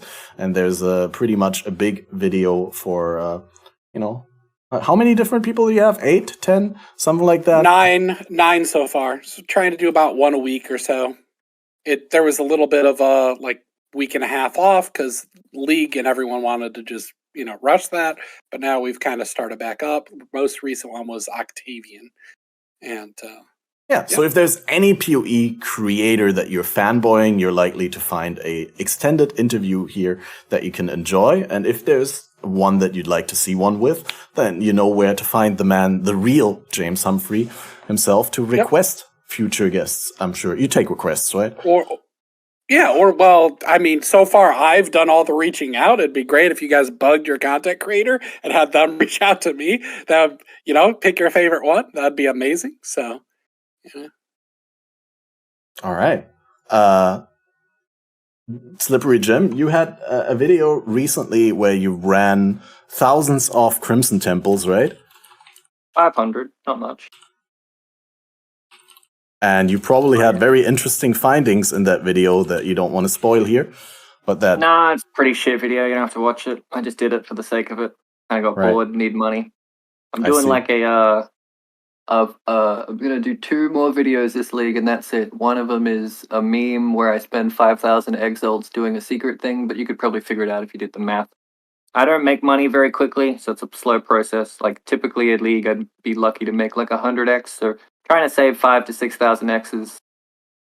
Oh boy, this is just overtime, So don't subscribe if you want money making tips. I don't know what I'm doing. I'm doing random shit every day to try and make money. But if you want to see me waste 6,000 to 5,000 exalts on 2 videos, the 5,000x one has a 50% chance that I lose 4,000x and a 50% chance that I lose 5,000x. So either way, I'm losing all of my money, so it's worth it. You should totally subscribe for that. And the other one is a 1,000x video with recombinators. I don't really know what I'm going to do, but I'll just figure out something, like something that's worth. I haven't messed with recombinators yet, so I don't know how many I'll buy. Probably like, maybe 1,000 or so, and maybe make some amulets that are worth. Hopefully I can spend the 1,000x on recombinators to then use the money from that to just blow on a meme. Hey, Balor, how do you make money? Exactly, Balor. How do I make money? What? Where is the content on money making this league? I need 5,000x in like a week.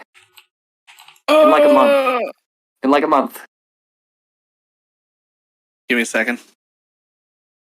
Just do the invitation rush stuff. It's like 20x, 15x a day. It's not great. But me. I mean, I have been. No, I mean, if you have a bunch easy. of maps, you could do a bunch. You That's could do like easy. 6, 7. 15x a day? What? You could do 7. What? You could do 7 They're invitations only like an an X hour. now, aren't they? The best I managed to farm in a day was like 29 invitations. It's only like 29x for a day's work. And I need... If you sell them in bulk, you get more than 1 days. X per. Yeah, sell them in yeah. bulk, all 29, and you can probably get 1.4 or 1.5. Not anymore. But okay, I'll try. Again. I've been doing Crimson Temples and Glacier. I need to make a build just for Glacier farming, but my builds, I can't. Too squish. Not enough clear. And I need to make a new build now to do Apex farming as well. Oh, yeah. I'm really... That's the video. You're going to have to check out SlipperyJim8. Do I have to make a video on that? Yes. You promised me that you would make a video on that. I'll make a video. You'll do be 1,000 maps Apex on strat, it. I could do it. Is the Delve and the strat. Apex, Is the Pandemonium strat. No more bitching. 1 video, 3 Dude, strats. I'm gonna go test out your Delve thing, and I'm making a video on that. Okay, no, that's the wrong point of view. That's the wrong perspective, Slippery Jim. You need to do 1 farming strat, 3 videos. Not the other way around. You need to milk those. I don't care about money. Yeah, what's $4 times 12? That's nearly 2,000, right? I'll be fine. Closing in. I don't need it. No need to monetize that shit. Well, anyway, so there is big videos coming, is what you're saying. My biggest video yet. Bigger than Burial Chambers. All right. I'm looking forward to that, and I'll make sure that I have the notifications activated for your channel, so I do get it when it comes Be sure to downvote every video I have. I haven't watched the most recent one yet, but all the other ones I downvoted sufficiently. Thank you, appreciate it. All right. You're supposed to say if you don't like it, hit the down button twice. If you really don't like it, that's a good one. I have to remember that. There you go. Yeah. Also, what is that? You didn't tell us about this, but what is that eye cancer with the Firestorm build that you're playing there? You just switch it for a different build just for the map? No, what do you mean? That's my build, man. That's the one that I told you has like 9,000 ES Looks now. amazing. And I was trying to do stuff. Yeah, it's what I call it is the peak visual clarity build. But what you don't understand is you can pretty much stand whatever the hell you want, so you don't need to see anything anyways. But it's also a 1-button build. Now, normally you have to press 1 button to do something and then 1 button to move. But this is just you just hold down the cyclone button and then that's it. So you get to relax, sit back, unbutton that top button. Well, if you're wearing blue jeans, you would unbutton your top. Let's be honest. We're in sweatpants or no pants though. But if you were in that, that's how you'd play the build. So you could put the mouse, up on here, like such, and then just play like this. So there you go. People have been asking for that sort of a build for a long time, and that's what that build is. By the looks of it, I really enjoyed the Sparker a little bit more, but it's probably also higher investment. But the Sparker, no, that Firestorm was way more than the Cheese Spark. It's an energy blade build. Energy blade builds always manage to make huge investments look like small investments. Yeah, it's a massive one to get that much energy shield because 18,000 energy shield before you push EB, right? That's quite a bit. So not as expensive as, doesn't use any of the crazy amulets or anything, but yeah, but the spark ones for the cheese spark one that's super fast is like 20x. And then the other one is my budget Aura stacker is like 20x as well. So very good. I'll stop talking so BalorMage can You're really good at it, though. I really need to cut a slice of your talking abilities. Maybe you have to coach me on that. Anyway, Balor, content when what? Oh god, I have no idea. My brain stopped working like 45 minutes ago. All right, guys, check out BalorMage. He does amazing videos sometimes, but he's also streaming every day on twitch.tv/BalorMage. The one thing I do know is that I need a bossing build, and I haven't settled on one yet. But I have unlimited currency, and I already own a mage blood. But so I'm open to any ideas. It needs to be completely Papega-proof. I am an idiot. I will get hit by everything. I can confirm he is an idiot. I will get hit by everything. I'm looking for a Papega-proof bossing build. All right, guys. Message BalorMage with your Papega-proof bossing build suggestions on the web space. And for myself, I will make videos again. I have not really found out what I want to do exactly with the YouTube content in the future, but what for sure it will be staying is the Fated connections as often as possible, at least once every 2 or 3 weeks. But currently, still in the first month of the league, we did one weekly. I would love to do one next weekend, but likely there's not going to be time for that, as we're going to be doing Badgers Private League, which will be taking place over a 5-day period in a couple of days, starting on Thursday, I think, or something like that, or on Friday, I believe. So there may not be a podcast next week. And then afterwards, the week, I'm traveling, so there may not be one there either. So the next Fated Connections might be only in 3 weeks. So make this one this one was overlength, right? So make this one last, right? Space it out. Lace it with some inferior PoE podcasts in between. It's good to tell them that right at the end, too. Yeah, after the first 4 minutes. Well, lace the rewatch. What should I say? You're right. Anyway, can I pimp the website? Yeah, pimp the website. Put it there. Just quick note.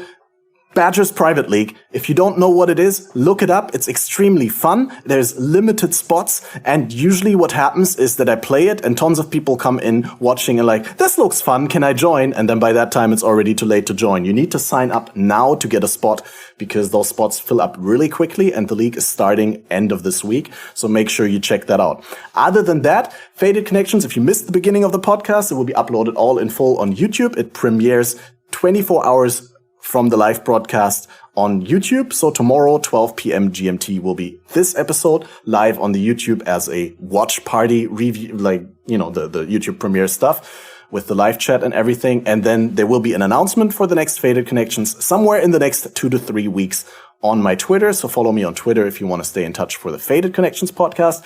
And this is where we cut off the VOD because I don't want to pay for too much overtime on the hosting service. So thanks everyone for watching. Massive shout out once again to the real James Humphrey and the other Jameses. And we'll see you when we see you soon. Thanks for watching and have a wonderful time playing Path of Exile. Badgers Private League, by the way. Bye.